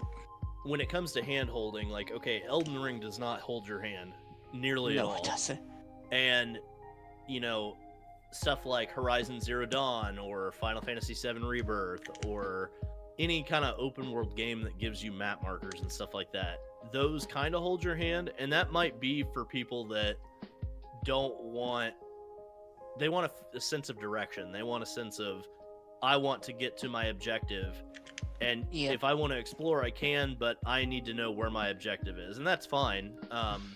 Obviously, like, if I got lost in Elden Ring, I would look stuff up to see where I needed to go next or whatever. But the fun I had with Elden Ring was I got to discover these enemies here, this encampment. I got to find this item or this weapon, or I got to fight this boss that I might not be ready for, or there was a sense of adventure. And I feel like some modern games struggle to have that sense of adventure that old games used to have, just because of either technical difficulties, like, obviously 7 didn't have like, you couldn't open the world map and pinpoint a location on it. Like, you kind of explored 7's world on your own, and it wasn't until you got like the high wind where you could go and find any marker on the map that you wanted, but you didn't get to open a map to do that. You just had to find this building on the world map, or this cave on the world map, or something like that. Whereas now there's a specific marker to this specific item, to this specific quest, and if you don't go anywhere but there, you're not going to find anything. And Chadley runs the entire fucking show. Right. And Chadley is secretly Sephiroth in disguise. He could be, but I would not be surprised if Chadley turned out to be like Hojo's kid. Literally. And that he keeps just experimenting on his children. I believe that Hojo's a fucking psychotic fuck. Like, They to me, kinda- that's... They kind of hint at that a little bit. I don't know if you've done all the Proto Relic quests. I'm but- almost done with them. Yeah, there's a scene in there that kind of hints at it, but they also hint at it at the Costa del Sol They do. segment when he asked the ladies if they're ready to birth the next hero or whatever. Yeah. That's where like Seven Rebirth's strongest thing lies within its own narrative, is a lot of the way the portrayal of the characters are. Oh yeah, the characters are fantastically done. Oh yeah, 100%. Obviously the combat is great. For the most part the music is great. I will never forgive them for not giving me Breath of the God. Fuck you, whoever decided that. Or listen to the cries of the planet. Exactly. Literally, like, no. So what do you guys think about that? Like, about the difference between modern exploration and old school exploration? I have to agree with you. I don't like when modern games hold my hand. Like, for example, Legend of Zelda Ocarina of Time is one of my favorite games ever made, and I never once felt like, at least when I first played it, obviously if I play it now I know what I'm doing, but like when I first played it, even my second playthrough, I didn't know about like what happens if you got all the heart pieces, or if you got all the gold skeletas, or how to get the sun song to do this portion of whatever the fuck you're doing in like the side quest, or even Majora's Mask with all the masks, for example, as well. But mostly Ocarina of Time, like, you got the mask, I don't remember what you got for it, because I have only 100% the game once, but the gold skeletas, whenever you got all those, and some of them are very hidden for the record, they were like 100% hidden. You got like a wallet that gave you, I think, 999 rubies, if I remember correctly. And that was always fun. And some people I know some people who played Ocarina of Time and still don't remember how they got Epona. And it's like, bro, like, where's your sense of exploring? Where's your sense of understanding what you're doing? Versus, like, again, with Rebirth, where you have all these markers on the screen. You can go to this Divine Intel, or you can go to this tower, so on and so forth. Or even Ghost of Tsushima, which I love that game. But if you know the touchpad thing, which I know S1C has to, it literally guides you to where you're supposed to go. Yeah, it's funny because, like, I think certain games I'm fine with holding my hand, and then other games I'm not, and it just depends on how it's presented to me when I do it. I definitely agree. I don't think Ghost of Tsushima entirely held your hand. Like, it definitely took me a second to even understand the combat, for that matter. But like it guided you with the whole touchpad thing, but you could also easily get lost. Whereas, again, I feel like this is such a Square trouble more than anything. Is they really just hold your hand on damn near everything sometimes. Yeah, it really does seem that way. Cause like, I do like just the sense of exploring and looking around and seeing my surroundings.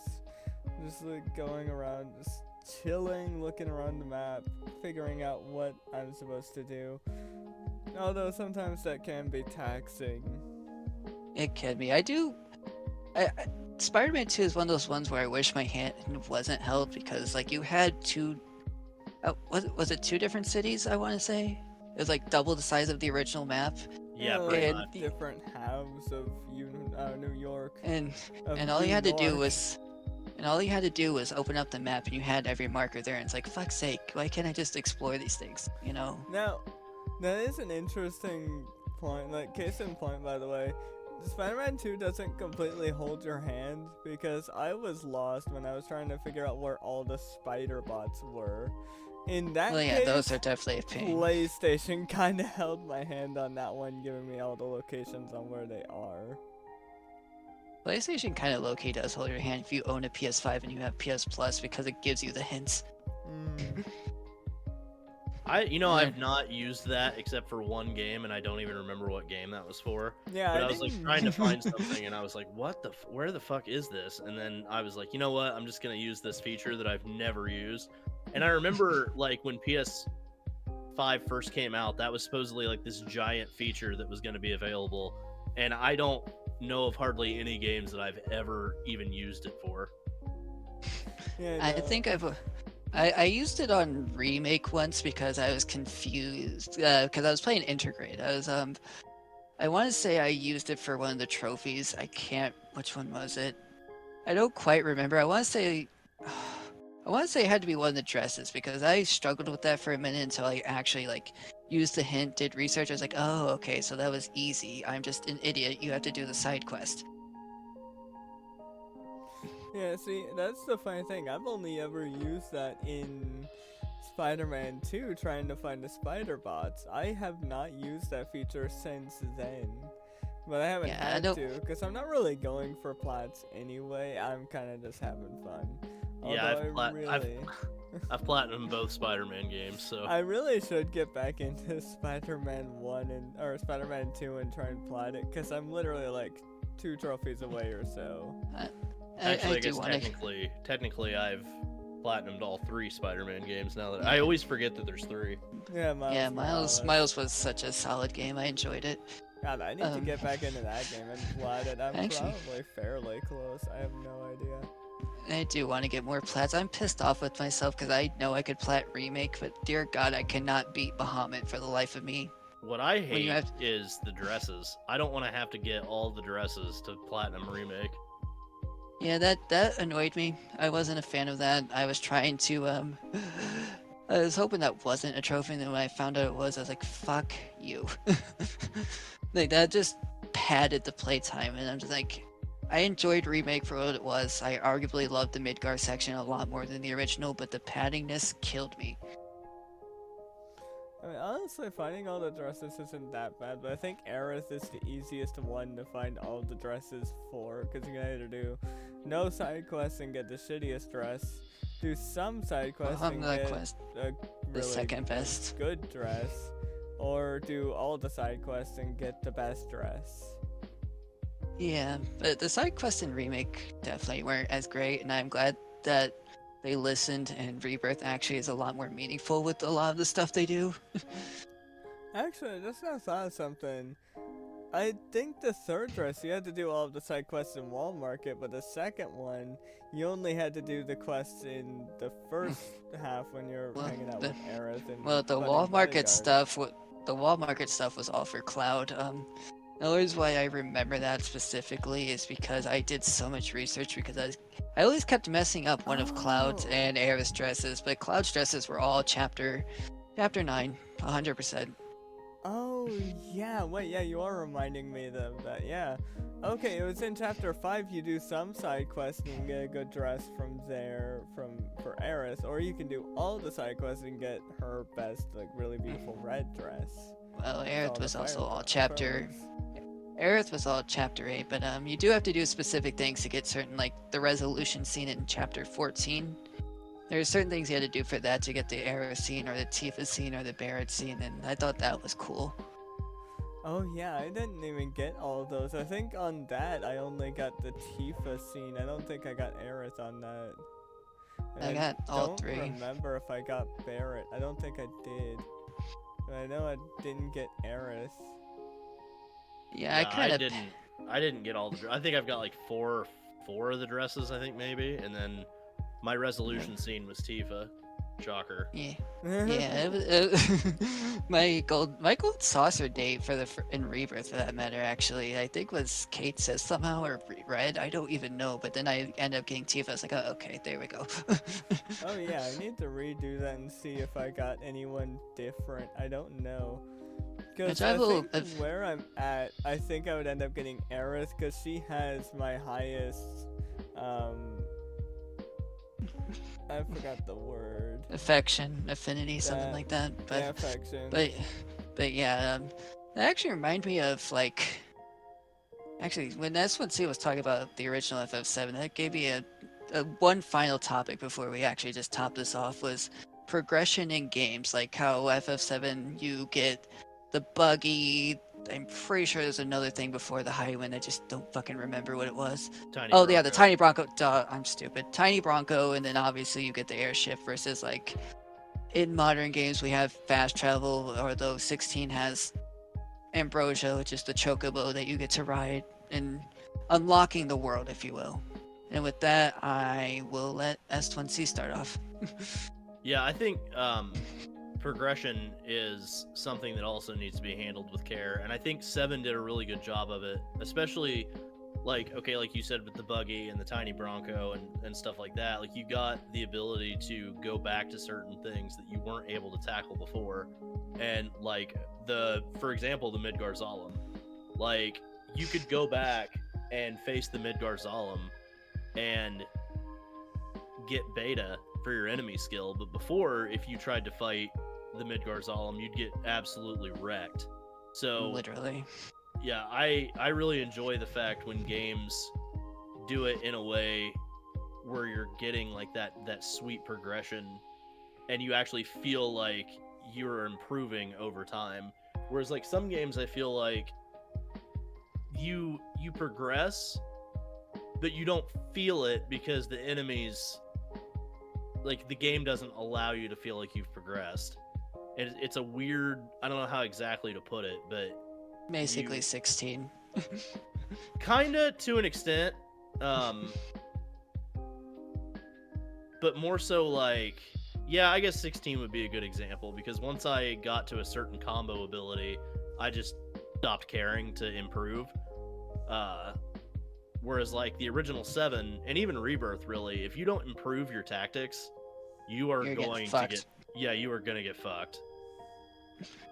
Felt. Yeah, I know. I do know what you mean, because like when I started out with Rebirth combat, yeah, it definitely does take some time to get used to, and like I started getting really good with Nanaki in Rebirth. I started getting really good with him with his combat, and every once in a while I would solo some of Chadley's things with Red 13, because like he's got a really cool combat style. I love his combat style, and he does have some good death to him. Yuffie has definitely been completely broken, I'm not even gonna lie.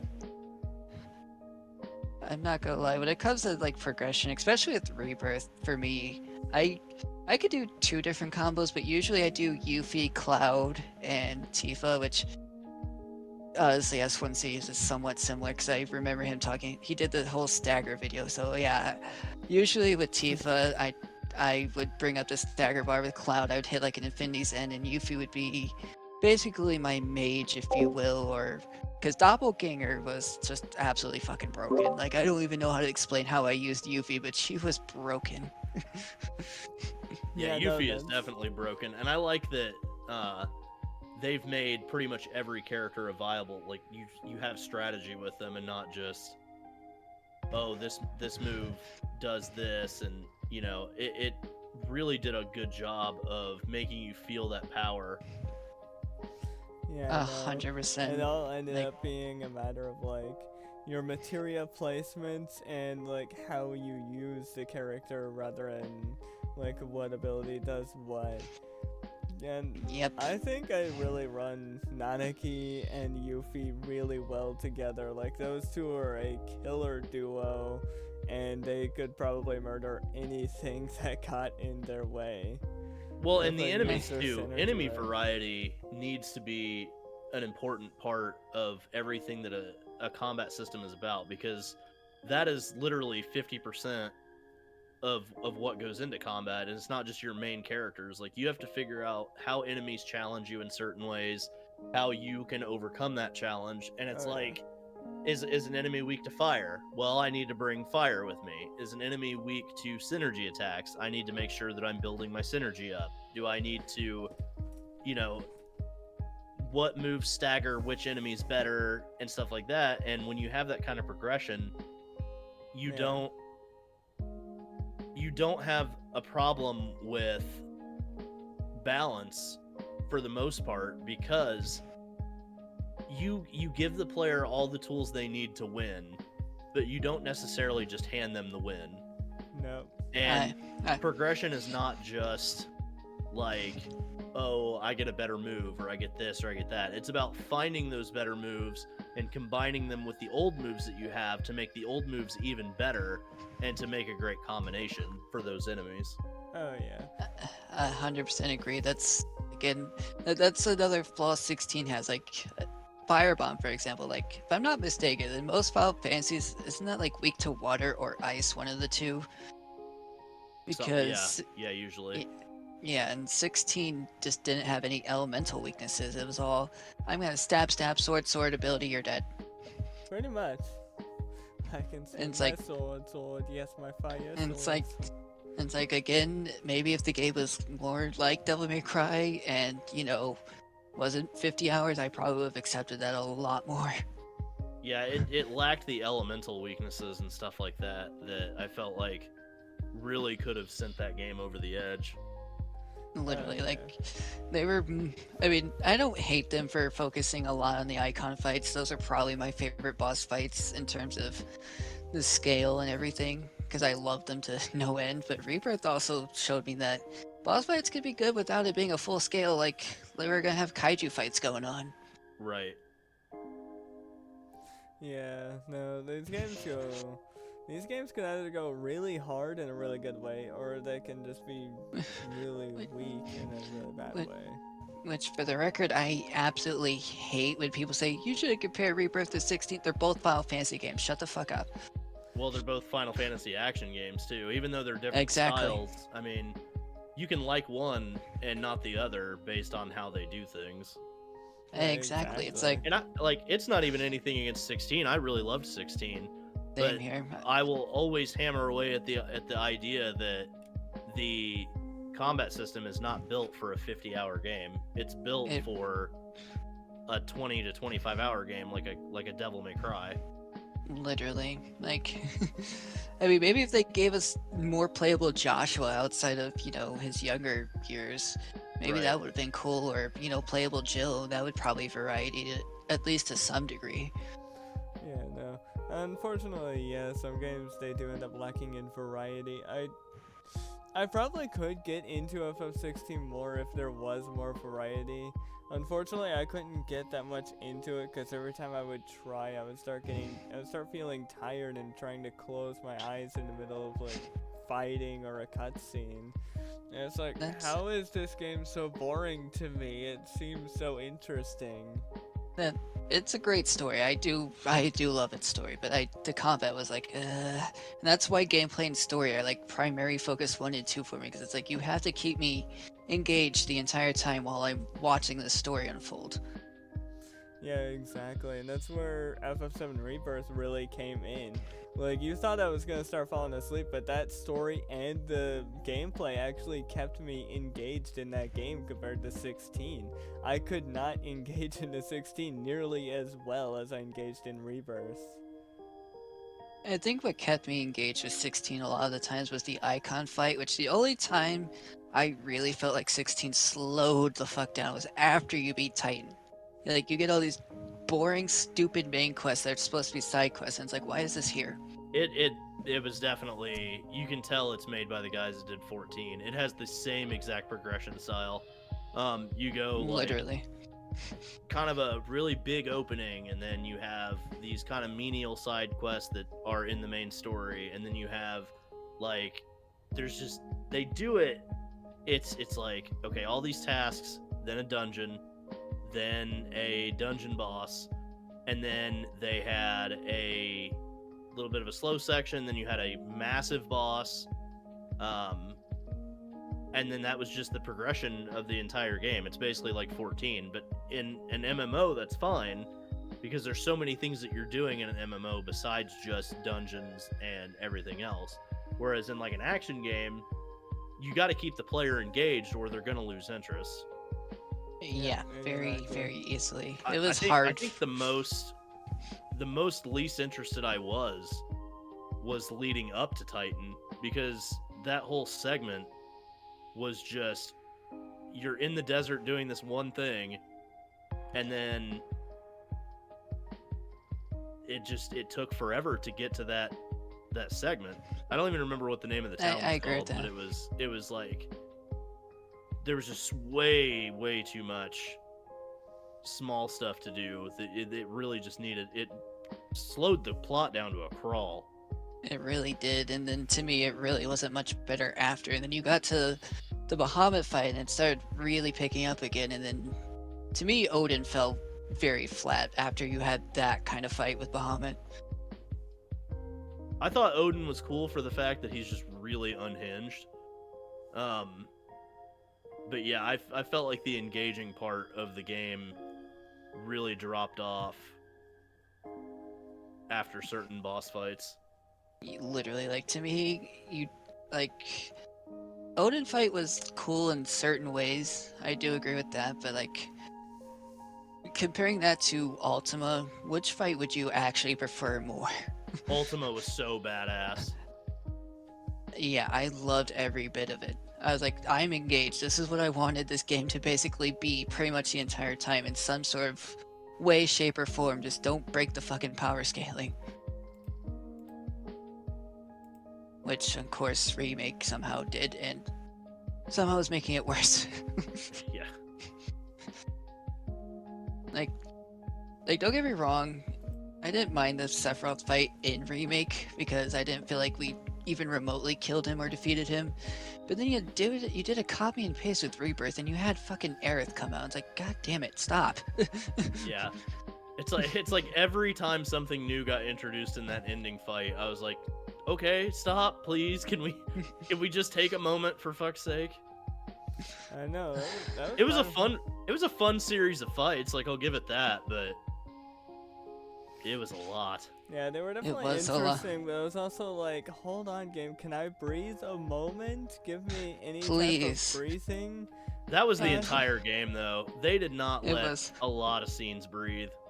They didn't. I mean, No, they really like I said, they really, again, should have said Palmer for Rocket Town if Rocket Town's going to be in there, but Nomura did say nothing's getting cut, so for right now, I will take his word, but they really should have saved it for then and not after Dying dies, but, you know, whatever.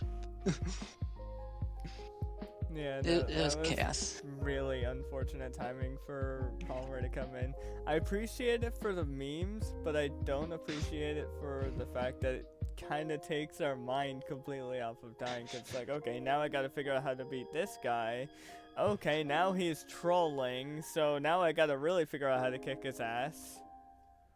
And I didn't hate the Barrett stuff that followed up afterwards, because I kind of see how it made sense, but I didn't like the mechanics of it. It felt so clunky. It's like, no, this is not how this Yeah. works if you're doing like a third-person shooter kind of thing, but no.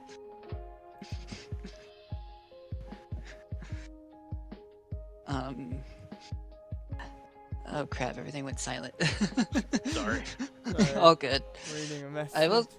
I honestly think Rebirth's peak to me, well, maybe it was annoying from progressing through it, but I still love Chapter 13, and I loved all the trials that happened.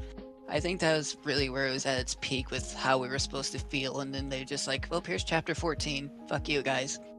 Yeah, I think the first half of Chapter 13 was not so great for me. The second half, however, holy shit, was the second half really good. I wanted them to really go into the Cetra, and I feel like they did such a good job of expanding on the Cetra lore that they just improved an already great concept for me, because I loved the idea of what the Cetra were in the original, but you really didn't get much out of them other than what Aerith and the party had talked about.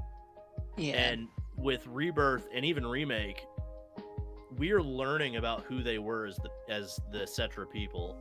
And Oh, yeah. I really like the aspect of looking at characters as they do a lot of really good things with it. And one storytelling element that I really like about certain stories is just because you're the hero in someone else's story or in your story doesn't mean that you're the hero in someone else's. And that's kind of what the Cetra feel like in this game. Like that they were a people trying to survive. The humans tried to kill them. And the Gi believe that the Cetra are terrible people. And so because of that, like we've always thought because of Aerith and how innocent and pure she is, she's like the symbolism of pure and innocent. We've always felt like the Cetra were these great people, that they were a great civilization that just had bad things happen to them. But as we played Rebirth and we went into the temple and saw that, okay, yes, they are these people, and yes, they are, to them, they're like trying to save the planet, they're trying to be the good guys or whatever. But then you go into chapter 10 and you go through the Gi cave, and Gi Natak is like, oh, they're I don't even remember his exact wording, but basically that they're not as good of people as, you know, we've been led to believe. And even Aerith is like, does that make me a bad person? And Gi Natak is like, no, you've only just inherited your blood from them, not who they are as people or whatever. And I really liked that. I thought that was a good detail. I have to agree. That was one of my favorite things. I'm just like, holy shit. And for me, I didn't really hate the first half of chapter 13 because I expected nothing less of Temple of the Ancients, because like in the original I got confused as fuck, so I was already expecting it to be confusing in Rebirth. So I was like, you know, whatever. I actually progressed through it fairly easy compared to Kate Sith, where I needed Destined Soldier's help to even understand what the fuck I'm doing.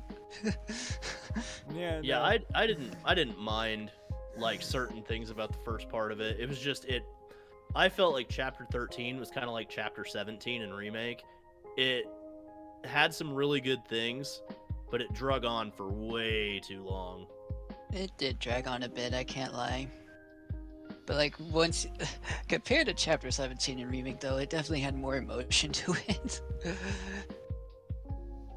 Granted, I know S1C doesn't agree with it, but I personally did love seeing like Sephiroth actually stab President Shinra, because I always saw Sephiroth as this person that can fuck you up at any given time, and I feel like that's what they've done a good job of in this re-trilogy.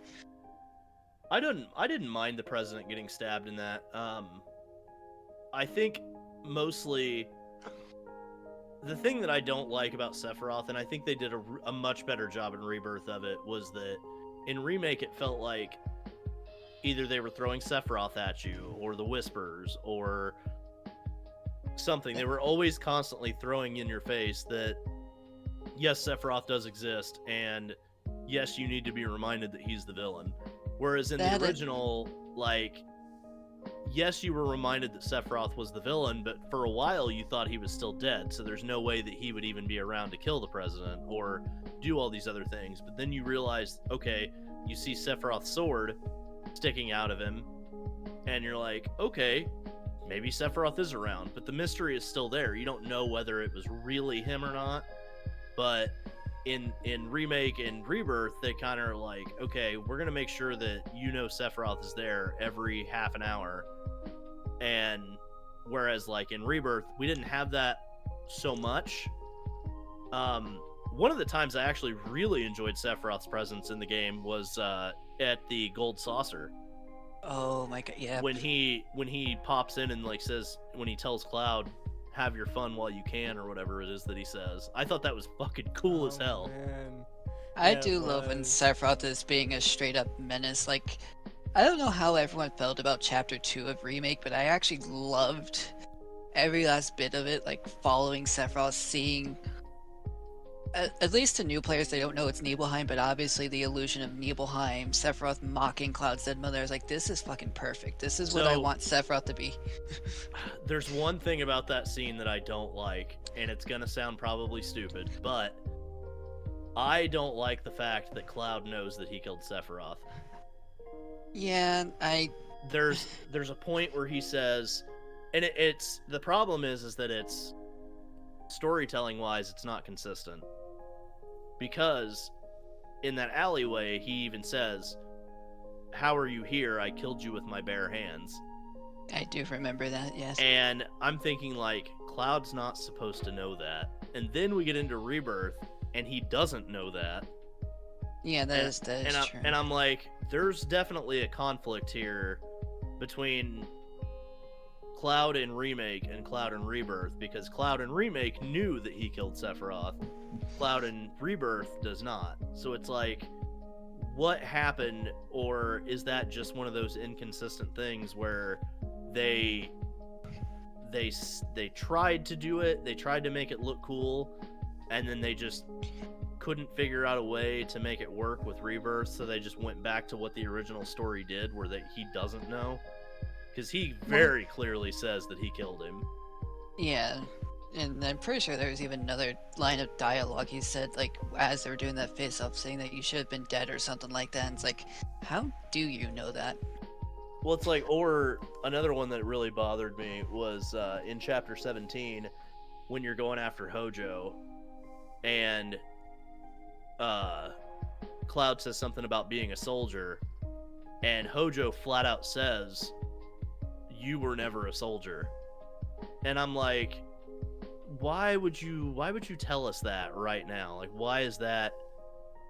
I felt like Remake tried to shove as many things in the game to remind you of the original game, that sometimes it lost its impact for future things. Definitely. I do see what you're getting at, yeah. And yeah, because that's where I started feeling a little flaky about Remake, is when some of those things started to actually hit me. I'm just like, why would you tell Cloud he's not a soldier? And then what's worse, this is more of a kind of a Square releasing it more than anything, but it's like, why would you release Crisis Core like 2 years after Remake and spoil pretty much the entire crux of FF7? Or why would you release Advent Children and spoil the ending of Rebirth, technically?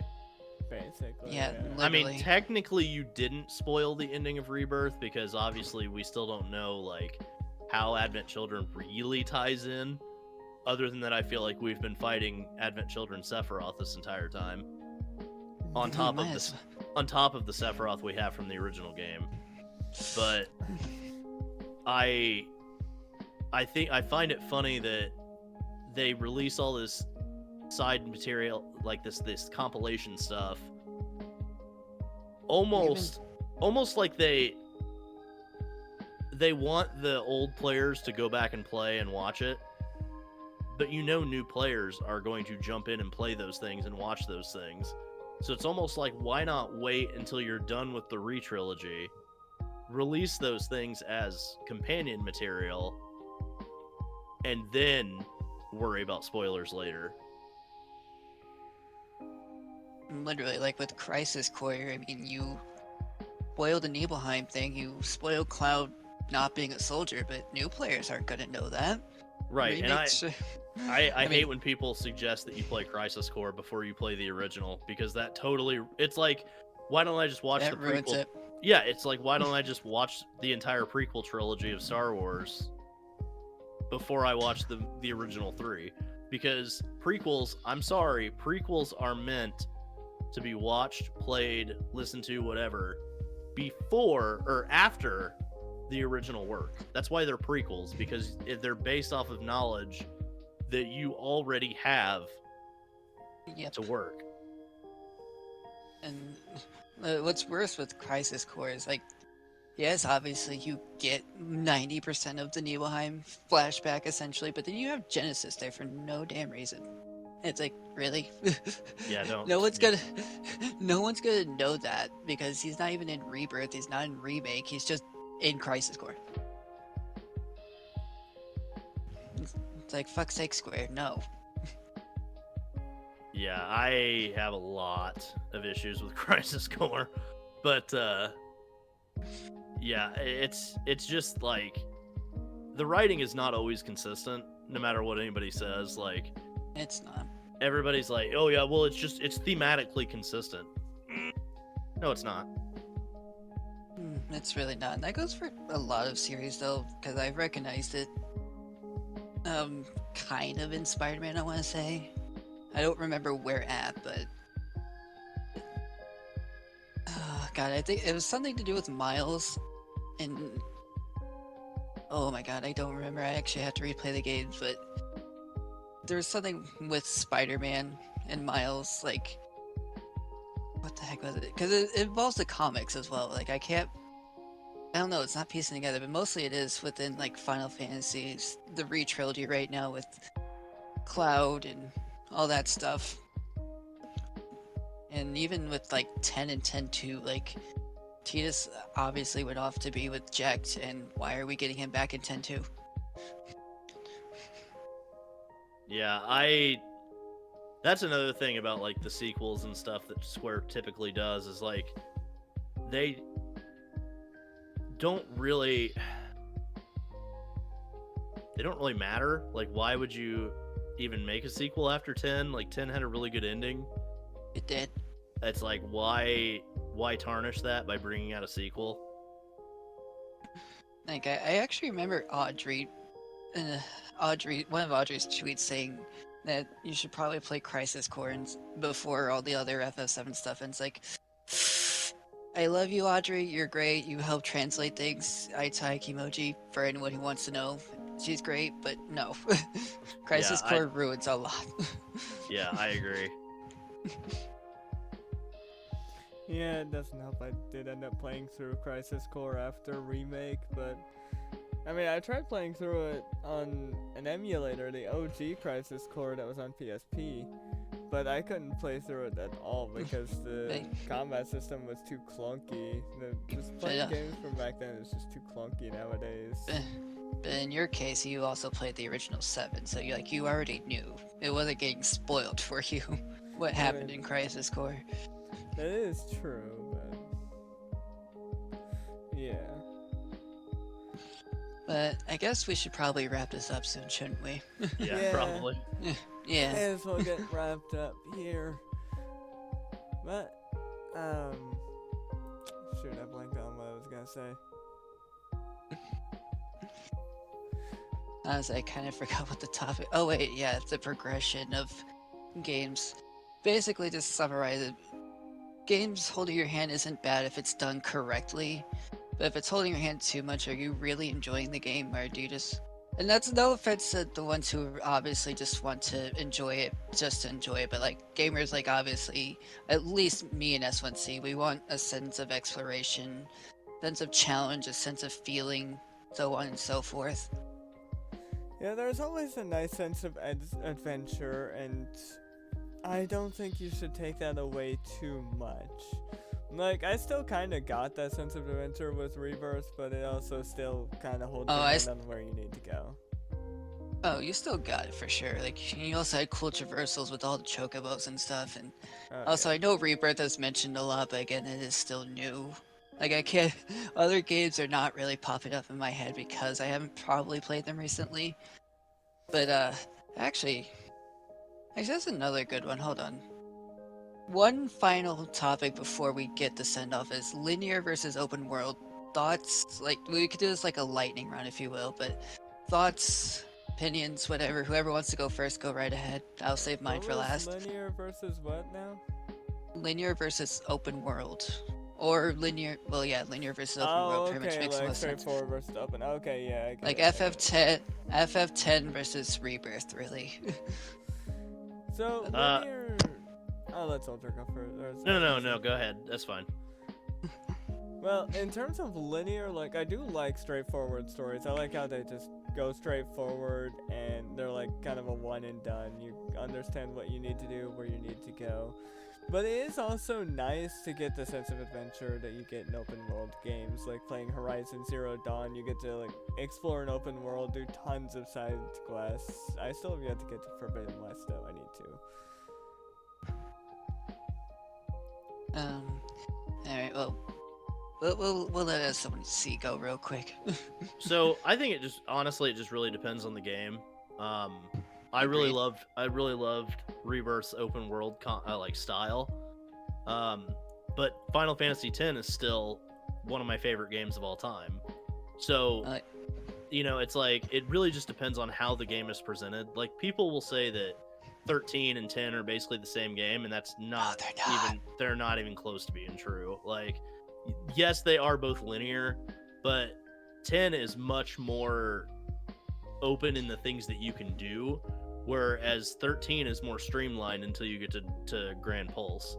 So literally, it's why I don't like 13. I mean, among many reasons, but it's why I don't like the linearity of 13, but I don't mind it for 10. Like, obviously I play stuff like Devil May Cry, and that game is linear as hell. It's basically just stages. And I love 14, which is just open zones. So it really just depends on what is presented to the player and how it's presented to the player. Personally speaking, I don't mind linear games. Like, I feel like until you get to a certain point, the original 7 is linear. But it is. I think it's just how it's presented to the player and what they put inside those games that makes them matter. The amount of content, so on and so forth. Right. Like with 10, you can play Blitzball. You have the dark icons. I believe those were only the remasters. I could be wrong. I know there's some other things I'm just not even remotely thinking about with 10, but there's a good amount of content in 10. Like, I know people who have 300-hour playthroughs of 10. Whereas something like 13, which, dear God, Square, why did you make those? Yeah. I like 13 too. That one is kind of a soft spot, but the original 13 and Lightning Returns, I hated. The original 13 was linear. I was pretty much bored by the time I actually finished the game. I was like, I'm not touching this again. Even though I have people trying to tell me that it was a good game. And to that, fuck you, you're lying. I mean, honestly, I don't even have any weight to hold to, or any candle, torch, whatever, to hold to 13, because I've never played it. I've never touched the game ever, but I've only ever played as Lightning in the city in T, and she looks that like game a cool also character. But yeah, I've never played it. Lightning being a cool character is something alright. Lightning Returns really ruined that for me. But and another good example, I'm not sure, would Ocarina of Time be zone based, if you will, versus I would say zone based, because you have the whole open zone with the Lon Ranch and a bunch of other stuff. I feel definitely. Ocarina of Time would be more of an exploration game than linear. Okay, we'll bring up I guess kind of 3 games. Like Ocarina of Time is obviously zone based, but you have meaningful quests you can do. Whereas to me, when I played through Tears of the Kingdom, I felt like I was just kind of doing what I did with Breath of the Wild and just kind of got bored exploring, kind of tired of all my weapons breaking. I mean, it's cool that you can forge stuff together in Tears of the Kingdom. I like that concept. But it's I kind of feel like I've done this in other games. To me, Nintendo's kind of far behind on what good gameplay really is, and it's starting to show. Yeah, no, Zelda, I mean, just in general, I think Nintendo is starting to lose the grasp what makes games fun.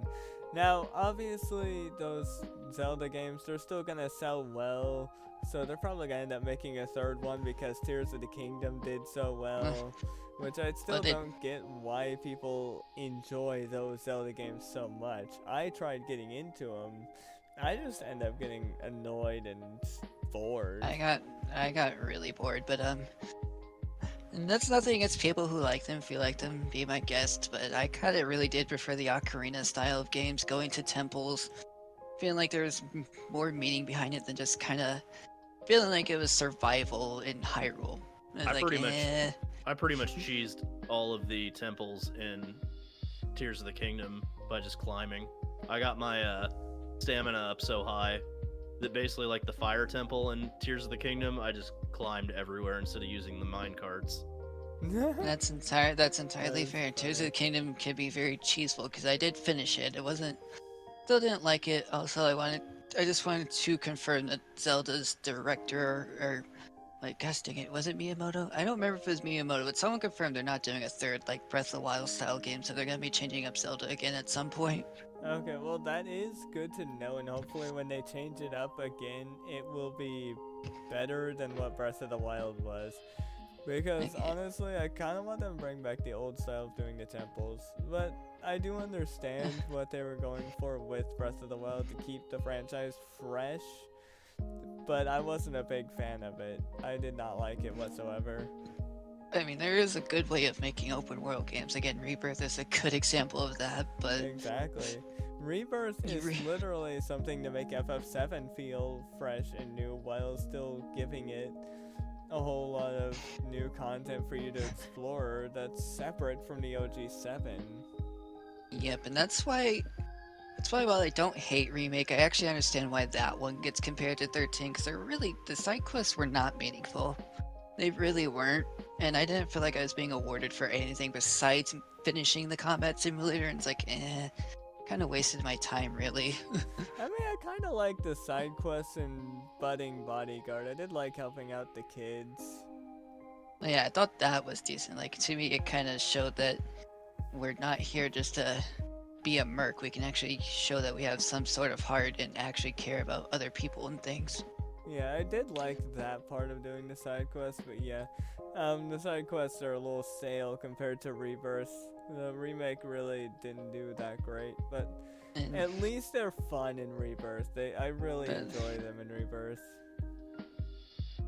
But like when people compare 10 and 13, it's always like somewhat comparing apples to oranges, because it's like, what content does 13 have? What content does 10 have?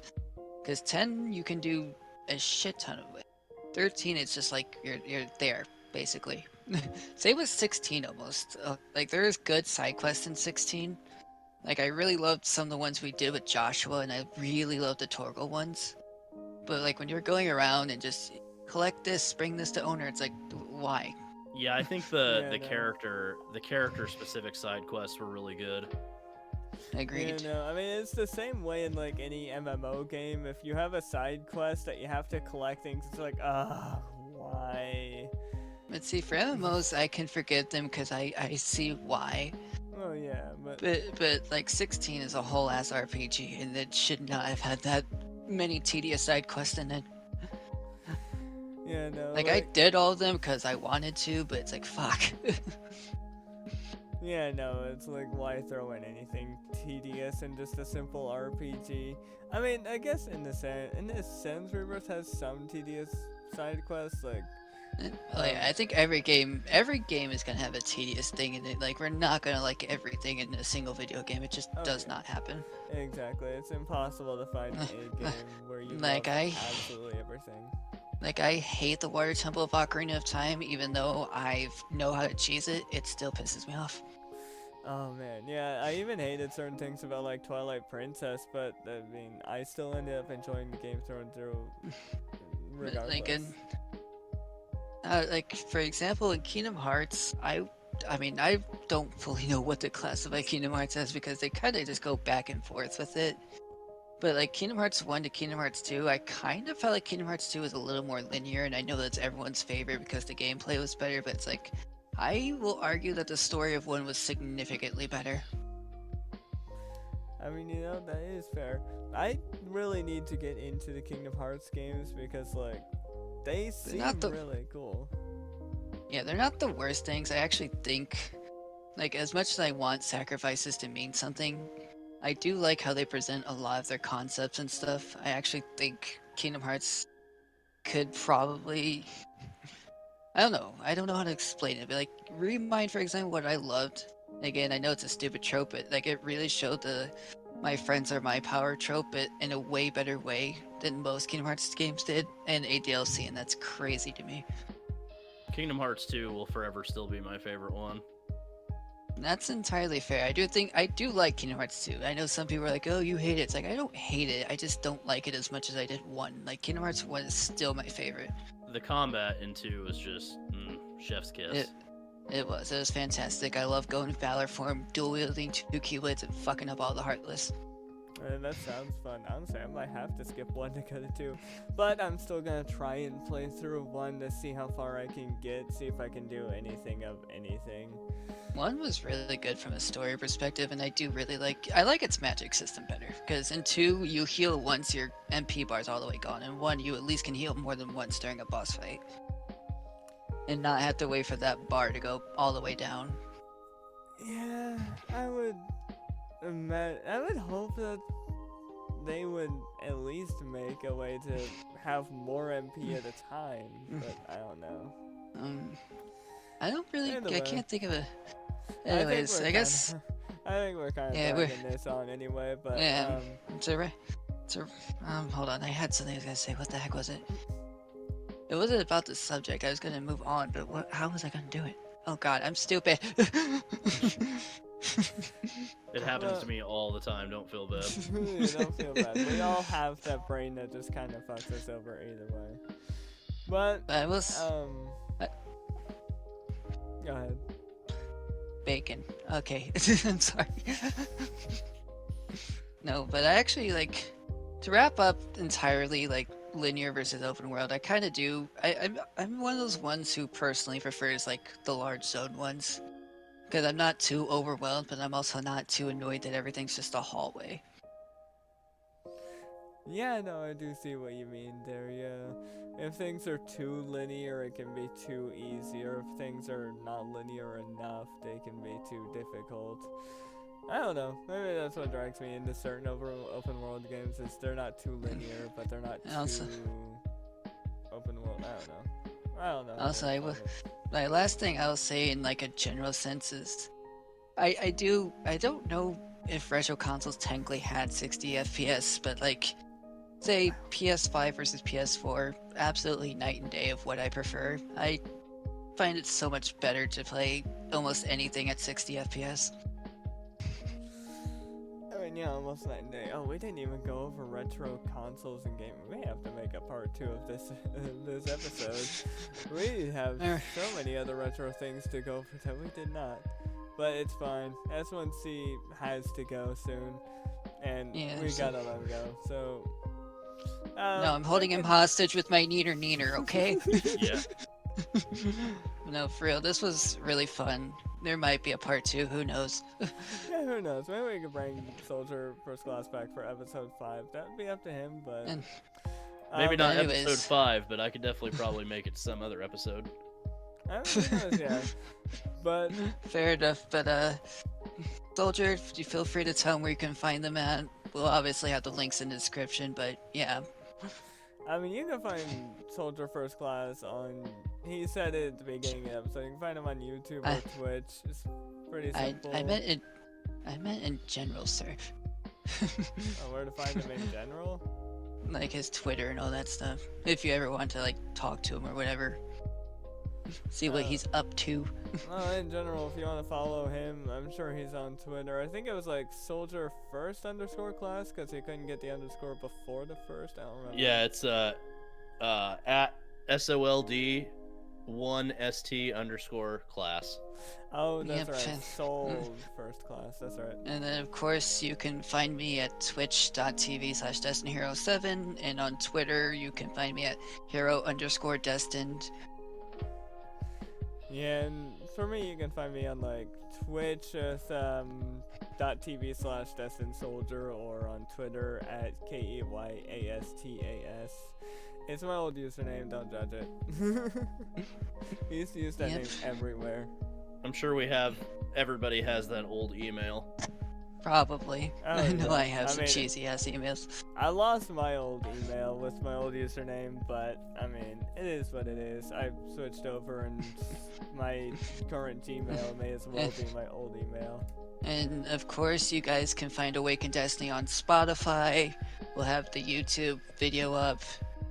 And yeah, that's about it for right now. Yeah. We're still growing, we're still kind of going through the phases. Having S1C on has been an absolute blast, so thank you.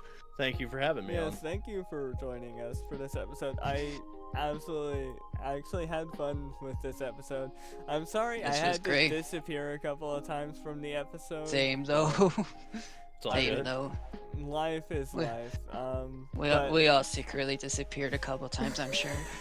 And sorry for all the Rebirth talk again. For anyone who's wondering why we talked about Rebirth so much, it's just easy when you're doing a modern game versus an older game when that modern game just came out recently. I'm sorry if it seemed like we did more modern than retro. There weren't really many retro conversations we could have had for some reason. We kept getting caught up in one topic and we stuck with it. We'll do better next episode when we bring back retro versus modern, I promise. I think we did a decent job. Like, we did bring up Ocarina of Time, Yakuza. Like, we had a decent variety. We did have a decent variety, and I know I mentioned Simpsons Hit and Run, but I didn't talk much about it. We didn't talk much about, like, old racing games versus now, or just different genres. We mostly talked about RPGs and action. Yeah, we kind of went all over the place, but it was pretty good, and it was fun. But again, if you guys like this episode, and if you like Soldier First Class, go like, subscribe, do the things, basically, as other people would say. Appreciate it. Yeah, just go show Soldier First Class some love for being here. He deserves it. We love him. We shouted him out quite a bit during episode 3 if you didn't get the hint. Yeah, eventually that'll be up. But thank you everybody so much for tuning in, and I hope you guys had a lovely time chilling with us, as much as we had a lovely time chilling with Soldier here, or with S1C.